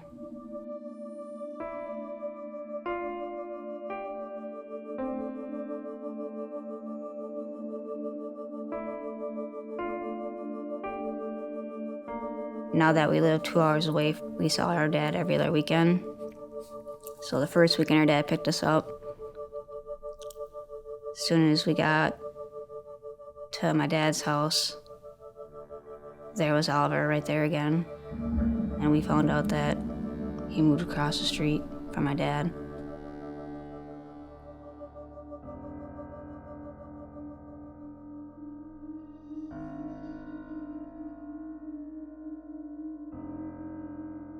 And they thought it was okay, because that's, then they don't have to watch us, they don't have to worry about us. So they thought it was legitimate. For the writing club, the 12 of us kids, we were taken to the Altoona Park. He would give us out assignments and say, you have to write a short story, you have to do a poem, you have to do whatever. He would play, all right, guys, it's enough work for today, let's go play hide and seek. He would be the seeker, we would hide. He would find me first. And I would get sexually abused, physically or sexually or verbally abused. It went on for, 5th, 6th, 7th grade, so about 3 years.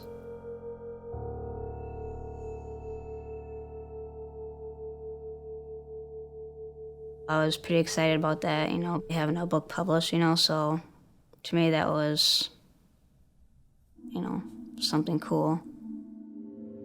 I got my overnight bag, my CDs, got him in his car, and then I fell asleep, dozed off probably for a couple of hours, and then I wake up and I find myself, I'm tied around my wrists. My mind's racing 1,000 miles a minute, you know, why is this happening to me? Where am I going? Why am I tied up? What is he gonna do to me? Is he going to kill me? I asked if I was ever going home. He said no. And then I asked him about the book, and he said that there was no book.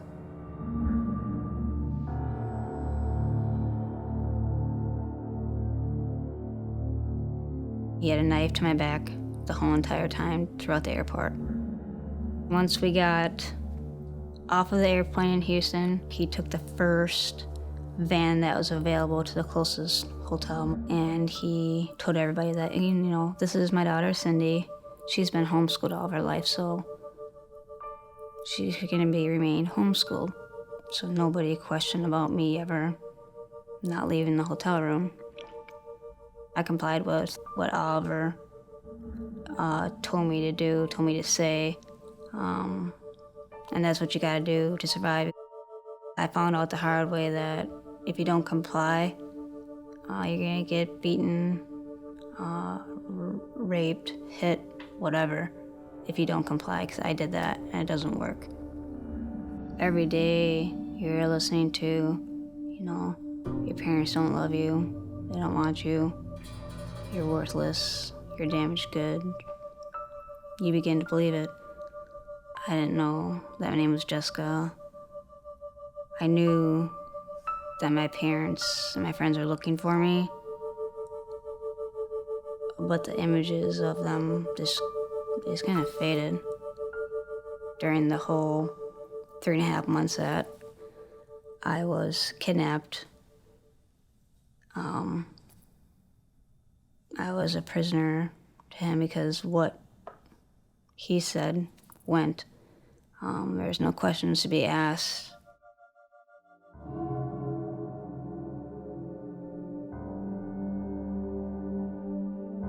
I was in bed, sleeping, and it was like 2 or 3 in the morning. There's banging on a door. The owner of the hotel and 2 FBI agents came in. They flashed their badges. I was freaking out because I was like, okay, is this fake? Is this real? Am I actually going home?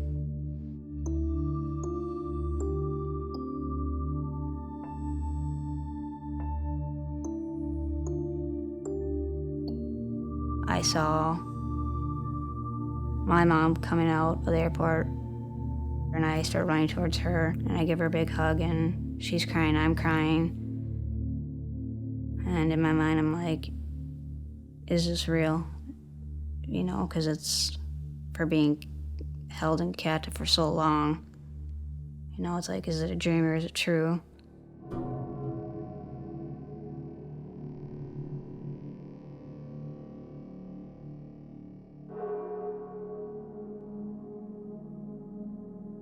I don't think it's harsh enough. You know, if they had a death sentence in Wisconsin, I wish he would have gotten that, but we don't have that here.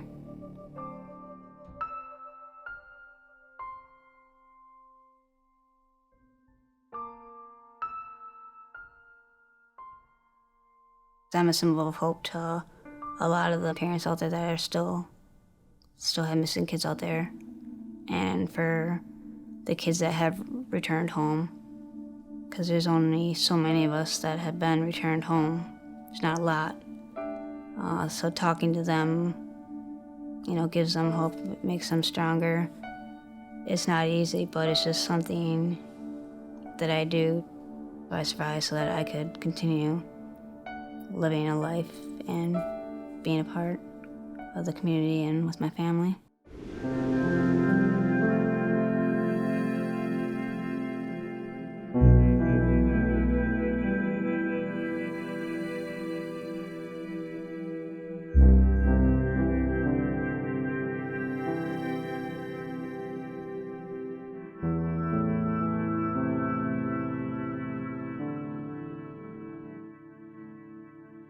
I pulled up to the address, found the address, pulled up to the address so that my back of my truck was right where it should be so I can just pull the hose down the driveway. And for some reason, I was sitting in the truck and I glanced up and this guy was crossing the street diagonally right in front of my truck, like not less than 10, 15 feet in front of my truck, when he just stopped. And our eyes met for a split second.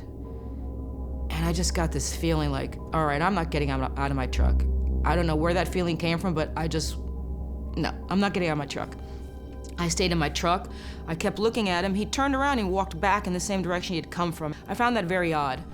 But at the same time, I thought I was struggling with, okay, maybe I'm being paranoid, but I'm staying in the truck. He disappeared around the corner. I finished my paperwork in the truck, and I decided, okay, he's out of the area, he's not around. Let me go do my delivery. And I remember just, for some reason, walking backwards up the driveway, which I never do. The best efficient way to drag that hose up that driveway is throw it over your shoulder and leg work. And I just decided to walk backwards up that driveway because I just was still feeling a little creepy, but no, you're being silly, but let me walk backwards up the driveway anyway. I got to the tank, connected the hose to the top of the propane tank. I flipped the switch on the hose to let the propane start filling, and that's when I felt an arm around my neck. And I got picked up in the air. I remember getting slammed against the house, the back of the house, and I realized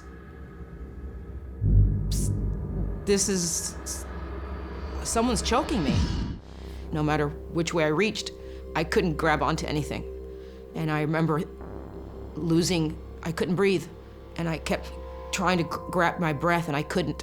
And I remember feeling like I was falling asleep. And I remember you get this seashell noise. The only way I can describe it is it's a seashell noise in your ears, like a humming, when you put a seashell up to your ears. And your vision tunnels out. And I literally felt the life go out of me. I just felt so helpless. I'm sorry. And I kept thinking that when I got up this morning, this is not what I thought was gonna happen. This is not at all what it was not part of my plan. This is not happening, not today. I can't believe this is, and all of a sudden I'm like, this is really happening, because I just felt the whole life go out of me, and you get that seashell noise in your ears, and everything just sort of tunnels out, like you're losing. I couldn't breathe. I'm losing it. Everything just tunneled out and lights out. And the next thing I remember, I thought I was home in bed. I thought I was late for work, because I kept hearing this voice yelling in my ear, like, get up, but I couldn't see. And when I started to be able to see, I realized, wait a minute, I'm not home in bed.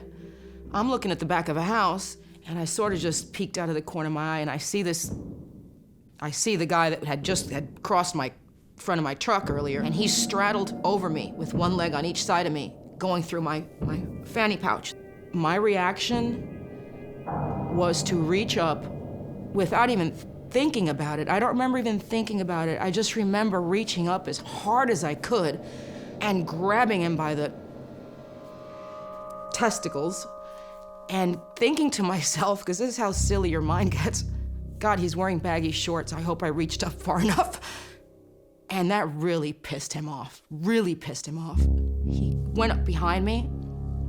I was in a seated position at this point, my legs out in front of me, and he's got his arm around my neck again, and he is lifting me up in the air and dropping me. And I'm thinking to myself, this son of a is trying to snap my neck.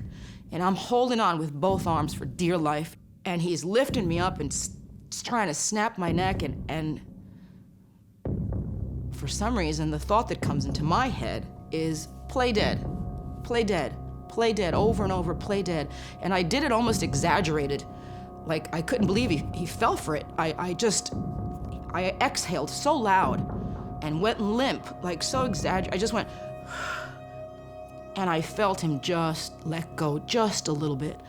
I had my chance. I slid over to his right shoulder, I bit down as hard as I could on his arm. I reached up with my hands, and I stuck my hands right in his face and just raked his whole face. My finger ended up in his mouth. I literally thought he had bitten my finger off. I thought he had bitten my finger off because I didn't feel the end of it. And I remember all of a sudden I'm on my feet, and we're going at it. We're struggling, we're wrestling.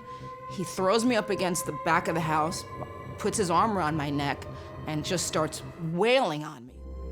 We're struggling, he's hitting me, he's just wailing on me, broke my nose. I have a shattered kneecap. I didn't feel, at this point, I don't feel anything.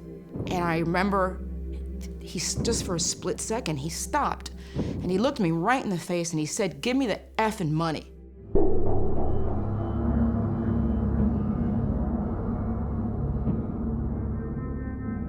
And my response again, without even, I was just, at this point, I'm so mad. I'm so mad. I just looked him right in the face. I said, "You know what? F you." We went at it again. I'm blocking his punches, trying to punch him back. He's punching me. I realized that there's a door next to me. I guess it was the back door to the house. And there had been people in the house, which I didn't know. The lady opens, the door flies open, the woman comes out, and she's yelling on the phone. "He's gonna kill her, he's killing her, he's killing her." All I remember is him grabbing the pocket of my shorts and ripping down, and I had put the money, which was cash, stuffed it into a bank envelope, so it was a nice little, pouch of money. And I remember it going up in the air, like in slow motion, and me and him are both looking at it, and I swat it with my hand. And where does it land? The woman on the phone, it lands right in her chest. She runs in the house. He's done with me. He runs in after her. And for some reason, instead of running off to get police or get help, I turn around and run in after him.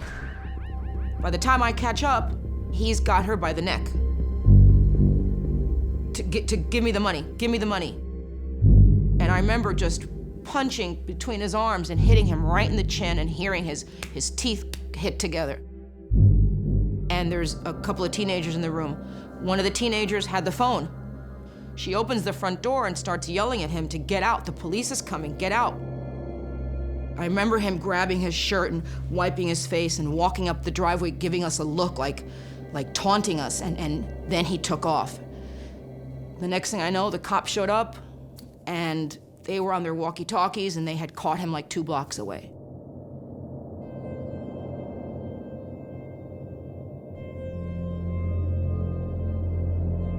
I walked right up to him, I looked him in the face, and I said to him, "Remember my face. Remember this face, because I'm gonna be your worst nightmare. I'm going to go to every court hearing that you ever get brought to. I'm gonna be there.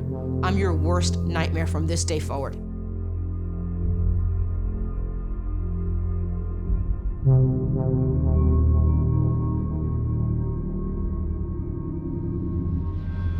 He was HIV positive. He had full-blown AIDS, and every month going for the AIDS testing, I had to be reminded all over again that this idiot still had this power over me. Luckily, I never came up positive, so.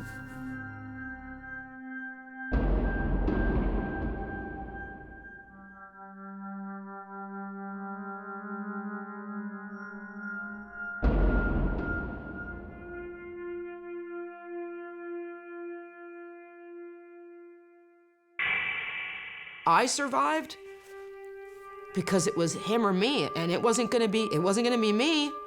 Not that, no. It was either him or me, and it wasn't gonna be me. It wasn't gonna be me.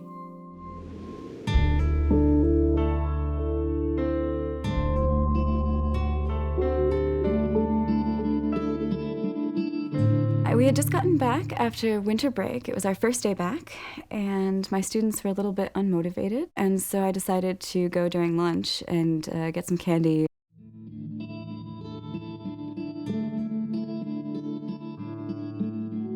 I walked out of the restaurant where I picked up my lunch, and I'd already been to the store, so I had a bag of stuff in my hands, and I was getting my keys out, and there was a man standing about, I don't know, 20 feet from my car. And he came up and said, do you know how to get to this location? I think it was like Sugar Creek Road. Do you know how to get there? And I said, no.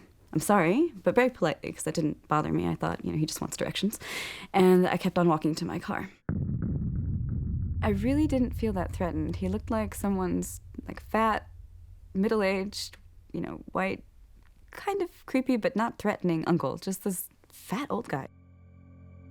And then he got a little bit closer, and he said, I really need to get to this place. Can you take me? I'll give you $20. And I said, no, I'm a teacher in that school. I have to go back to school.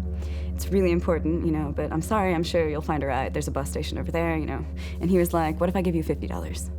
And he's getting closer this whole time, and I'm saying, okay, I don't know, I can't help you. I'm really sorry, I really have to go back to school. And I turned around to get in my car, and he says, wait. And then he opened his jacket, and he had kind of right under his jacket, and I guess kind of hiding in his jacket, he had a gun, and it was pointed at me. He said, get in the car, and as he's pointing this gun at me, he reaches around my driver's side door, which I had already opened, to unlock the passenger side door and pulls the door open. He says, you get in the car, and he motioned with the gun. He said, I really don't want to have to shoot you, but I will. Right after he pulled the gun on me, he said, I need you to drive me. And I was like, okay, I'll do whatever, just don't shoot me. The first few minutes in the car, I was convinced I'm going to die. I just thought, of all the people I hadn't talked to, of all the things I hadn't done, of just all the people that, I never said, hey, you're really important to me.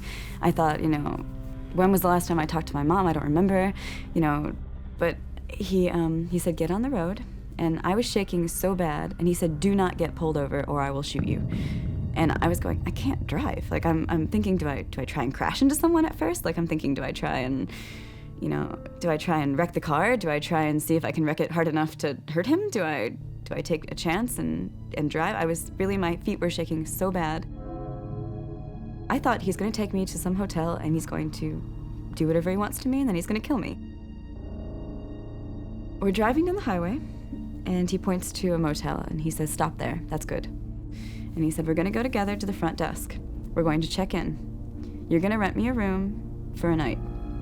And he said to me at this point, very clearly, if the police are involved, I have just gotten out of prison, I am not going back. I will shoot you, I will shoot them, I will shoot everyone, I will get killed, I don't care. I am not going back to prison.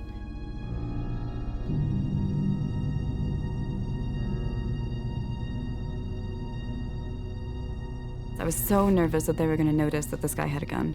And then on the other hand, I was also kind of thinking, do I try and signal that he has a gun? I mean, is this my chance? Am I missing my chance? If I don't say something now, is it going to be too late? So we're going into this hotel room, and he opens the door and he kind of motions me in with the gun. As I'm going in the door of the hotel room, I thought, right before I went in, I thought, do I run? And I thought, what if I try and run and I don't make it? He catches me. Then he's going to be angry, and he's going to think I want to run, which I thought is bad. I want him to think everything's cool, I'm going to help him out. I just didn't want him to shoot me.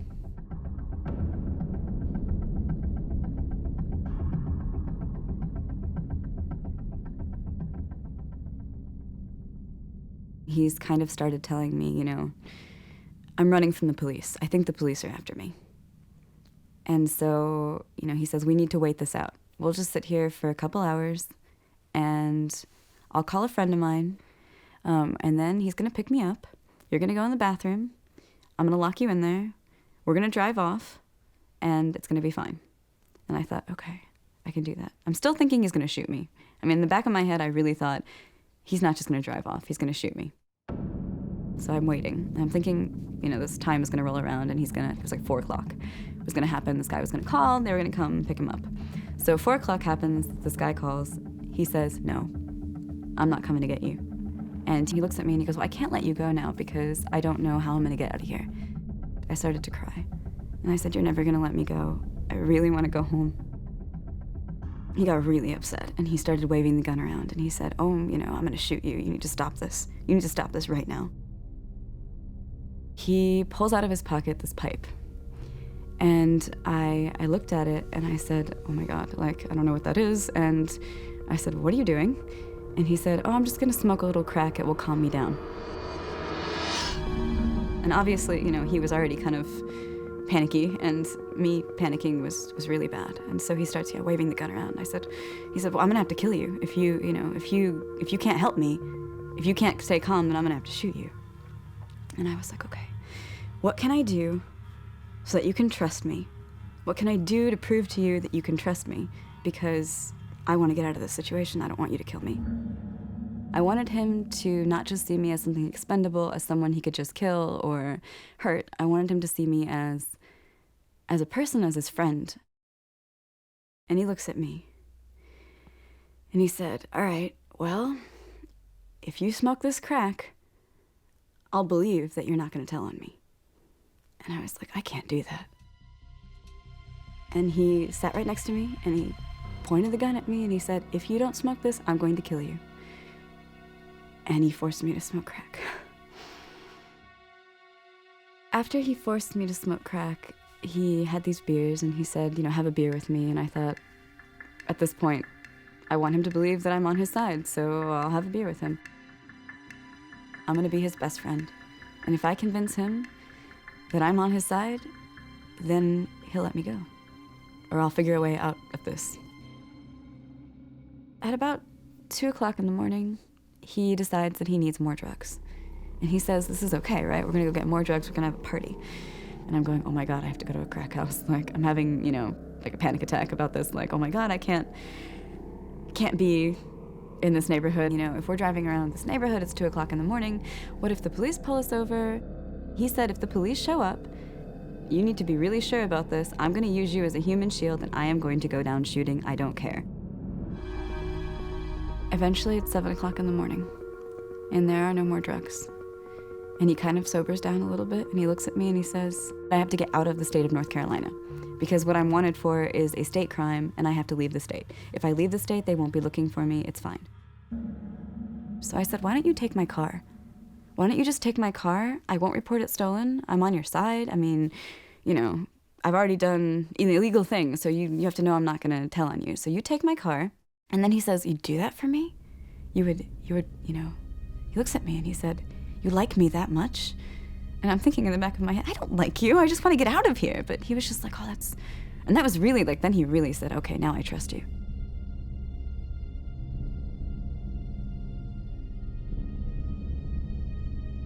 If I can get him to stay in the car at the bank, if I can get him to stay in the car and I can get him to trust me enough to let me go in by myself, and he won't be able to get me before I can tell somebody what's going on. And so we get to the bank. I said, here are the keys. I'll be right back. I'm gonna go in the building. And I really thought, at this point, he's gonna shoot me. He's gonna realize, he has to know that no one is this stupid. And I walk into the bank, and that was the hardest, maybe like 20 yards, and it was the hardest 20 yards I've ever walked in my whole life. And I went into the first office that I saw. It was like on my right, the first office on my right. And I said, there's a guy in my car in the parking lot. I've just been kidnapped. I've been held hostage. You need to call the police. He has a gun. And so the police came into the parking lot, and apparently they tased him before he could shoot them.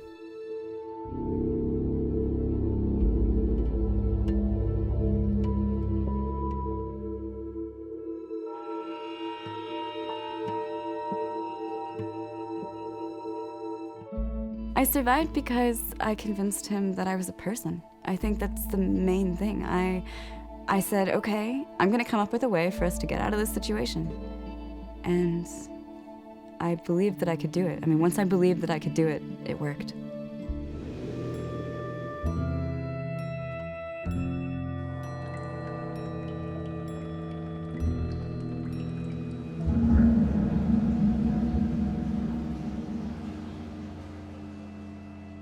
We was roughly a half a mile in this mine, a half a mile straight in, and then we went a half a mile to the left. So actually we was a mile deep inside the ground and 250 feet below the surface level.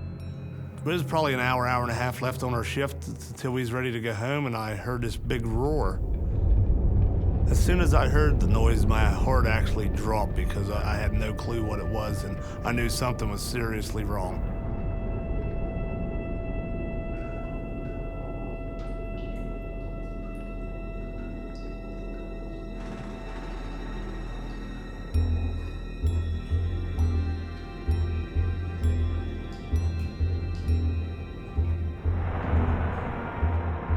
It was a roar that I never heard before, and I jumped out of the scoop and went to my father-in-law and Randy Fogel, which was the boss, and they said, get everybody down to the feeder that we hit water, we have to get out of the mine. I probably had the least experience in the mines. I was roughly 5.5, 6 years in the mines at this time, and a lot of the guys were 20 and 30-year veterans. And at that time, I could see the concern on everybody's face that we was in serious trouble. We knew we had to go roughly a half a mile in 4-foot-high coal seams, so most of us are pretty big men. I'm probably the tallest on the crew, and you basically crawl or duck walk down a half a mile out of this tunnel.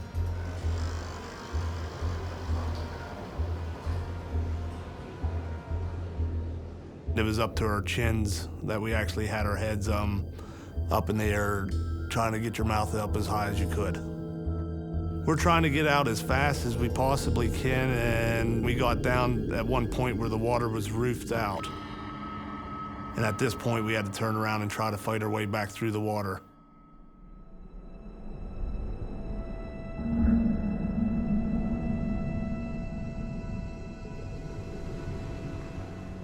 When we knew we wasn't getting out, our boss, Randy Fogel, said, let's start building walls around us that we was going to barricade ourselves in. When you work in underground mining, barricading yourself in a place is the last resort. It's basically you're building your tomb.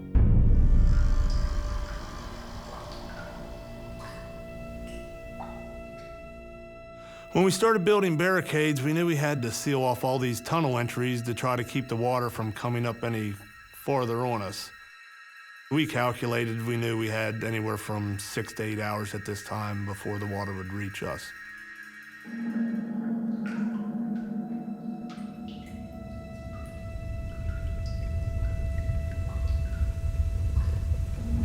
And we started beating on the drill to let them know that we was alive. We actually beat on the steel 9 times to let them know that 9 guys were down here.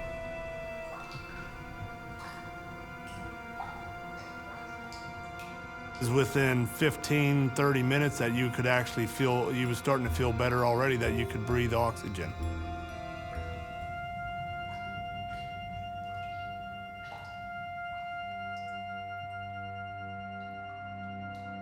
I was thinking about my family and kids, my parents, and the whole time.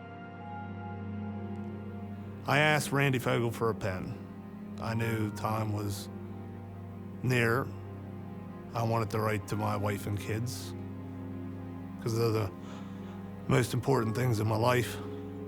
And I wanted to tell them that I loved them and that don't worry about me, that everything will be all right.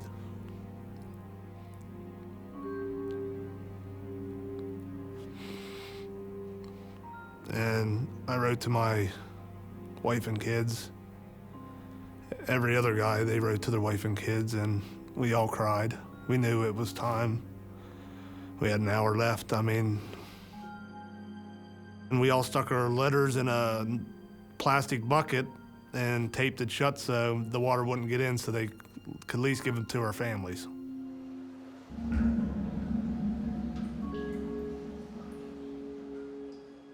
When me and my father-in-law was writing letters and put them in the bucket, we talked to each other and hugged each other, told them that we loved each other. My wife, she was gonna lose me plus her dad. She was gonna lose the 2 men in her life, so I knew it was gonna be very, very hard. My father-in-law got some rope or wire cable, and he asked if we wanted to tie ourselves together. He figured instead of our bodies floating all through the mines, that at least if we stuck together, they'd find us all without having to search us through the mud and coal. Probably 4 or 5 of us did tie ourselves together. I was one of them. I didn't want my body floating all through the mines.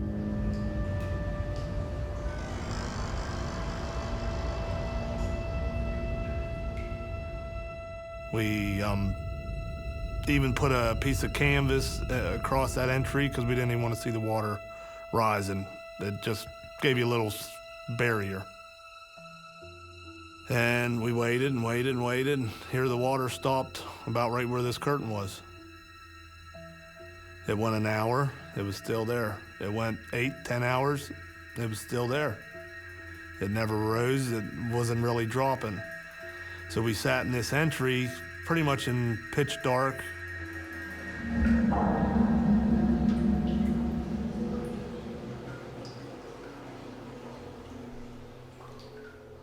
The water was dropping maybe a foot every 2 hours. It was taking a long time. We wasn't walking out. And the only way that we was getting out, they was gonna have to drill a hole and come down and get us. You didn't know if it was night, day, so we was trying to keep up the best that we could. We sat in this entry pretty much in pitch dark. Most of our batteries were dead. We talked the whole time we was down there. Some guys tried to sleep, and we hugged each other, we cuddled each other, we leaned back to back against each other. Anything we could do to try to keep ourselves as warm as possible. My father-in-law and Hound Dog was actually checking the water level, walking around, when they heard the drill bit break through in behind a wall. So they come up to the section, and Hound Dog said, "Do you guys want to go home?" And I think I replied, "What the hell do you mean you wanted to go home?" He said, "They punched through."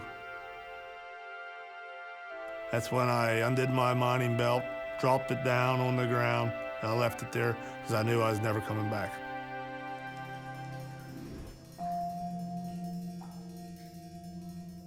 They sent down a communicator so we could talk to him, a microphone. They're like, "Do you guys all right? And you need anything?" And there was 3 requests. Chewing snuff was the first request, beer was the second, and food was the third. So they did send snuff down, and food, they didn't send the beer down, though.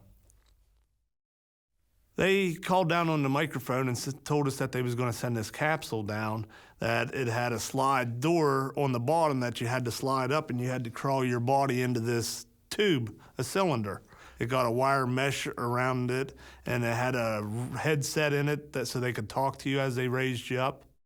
It felt like an hour to get up, which I think it only took 3 to 5 minutes. You could see the layers of the rock as you're going up, and as you got closer to the top and almost ready to pop out of the hole, you could just hear the people cheering, the roars. And when you did pop out, the lights were everywhere. We had no clue that the world was watching this horror deal. We thought maybe 10, 20, 30 people might be up, and I'm telling you, it was hundreds and hundreds of people up.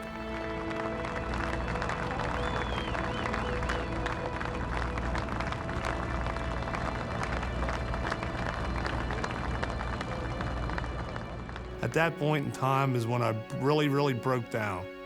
I mean, I just started crying. I knew what I went through, and it was just unbelievable. They brought me to the Somerset Hospital, and my wife and kids were there, and it was very emotional, but very good to see them.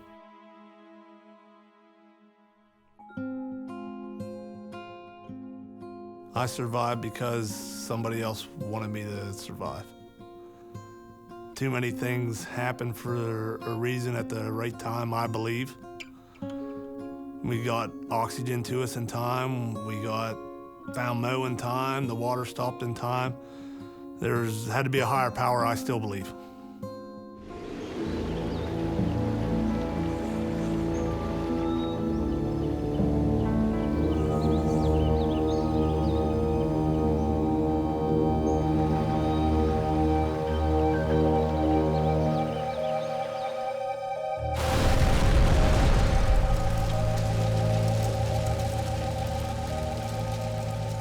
It was just horrible screams throughout the whole airplane. The door swings open on Gary's right-hand side, so Gary had access to get out first.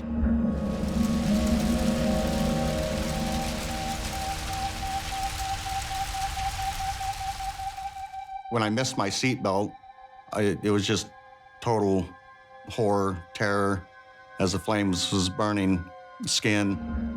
I opened the door and rolled out of the airplane and tried to think about the stop, drop, and roll did when you're on fire and stuff. And I did that, but when I did it, I realized I was on rocks and not sand or like that, so there was air pockets and everything when I rolled. And I knew it wasn't gonna put out the fire. So I immediately jumped up and I ran over and jumped into the river itself to put myself out. I just leaned to the left-hand side of the airplane, counting my blessings. And as fire was burning other portions of my body, you just couldn't stand the pain anymore, so I started thrashing around. And before you know it, I was outside the airplane. I don't know how I got out the airplane. I seen him standing there, back towards the airplane, just standing there, kind of hunched over, still on fire, but not doing anything. So I ran over to him and grabbed him and threw him in a puddle that was right next to the airplane. I threw him in a puddle and I put him out. I remember laying in the river and reality started kicking in. And I saw Gary and I looked at him, and to bring myself totally back to reality, I said, Gary, you're one ugly blank, blank, blank. And he looked at me and we just both started chuckling. And then we both realized that we need to start doing something now.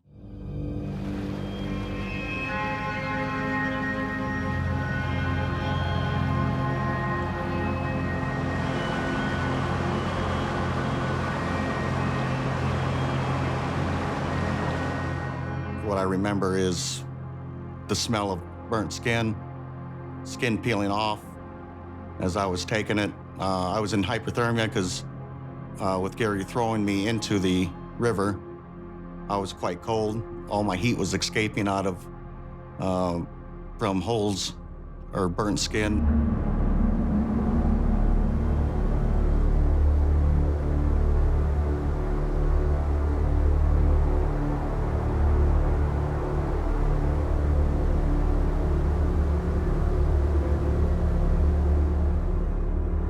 My hands had been blistered from the fire, stuff like that, and all the skin peeled off the inside of my hands. And I thought to myself, I'm not gonna be able to do this, let alone, I can't even hang onto an axe, let alone chop through this wood. And I looked back to Scott to see him, and he was shaking so violently, I'll never forget it. He was shaking so violently, I thought he was like a rubber band man. I mean, I don't know how he was even standing up. And right then I thought, I just gotta do this. Every swing of that axe when Gary was chopping in, trying to get ourselves back into the cabin, the pain that he'd just yell out as he swung the axe and it hit the plywood. I don't know how long it actually took me to do it, but I just started whacking away at the plywood until I finally broke through it and got it out of the way. And then got Scott through the window and got him into the cabin.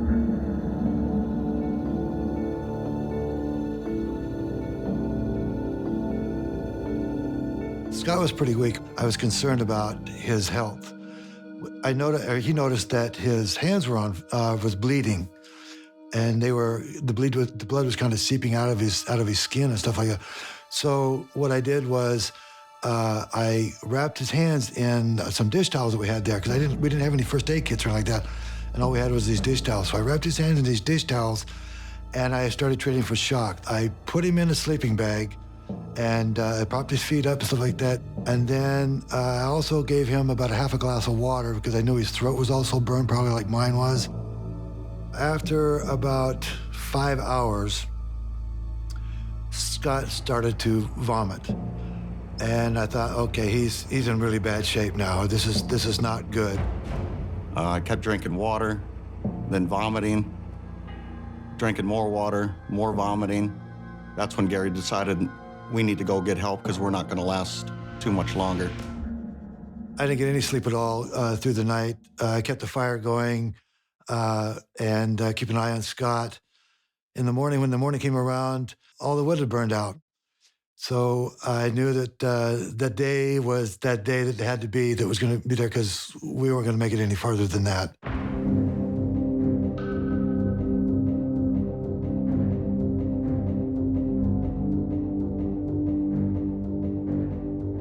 I knew that at 4 o'clock, when my flight plan was due to expire, if I didn't check in, they were going to launch a rescue for me.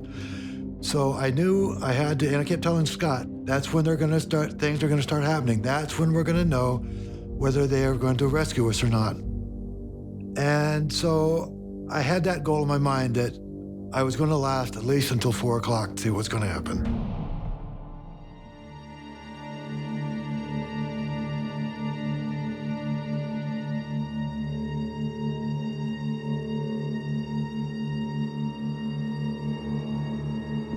We finally heard the blades of the helicopter. It was the most sweetest sound I've ever heard in my life. And I knew they finally found us. To how long I was gonna last, I still didn't know. I was still continuing vomiting, but the hope that I knew that they were almost there kept me going.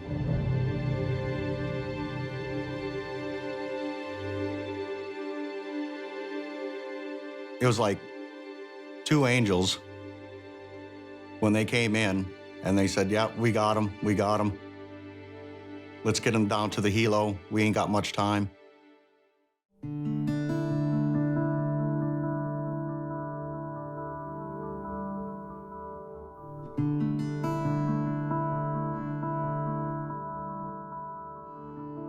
When I got to the hospital and was unloaded from the ambulance and wheeled into the emergency room, my wife was there. I knew she was going to be upset about the condition I was in and the fact that she didn't like me flying that well anyways. So to try to relieve her tension, the first thing I asked her was, now that I don't have an airplane anymore, could I get a boat? And she thought that was actually kind of funny.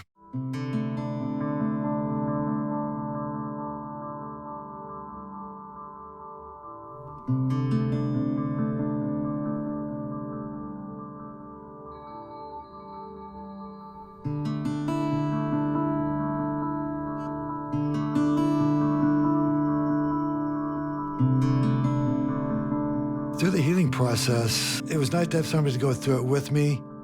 And I think Scott had the same feeling because it is such a torturous thing to go through that wouldn't want anybody to go through it, especially alone.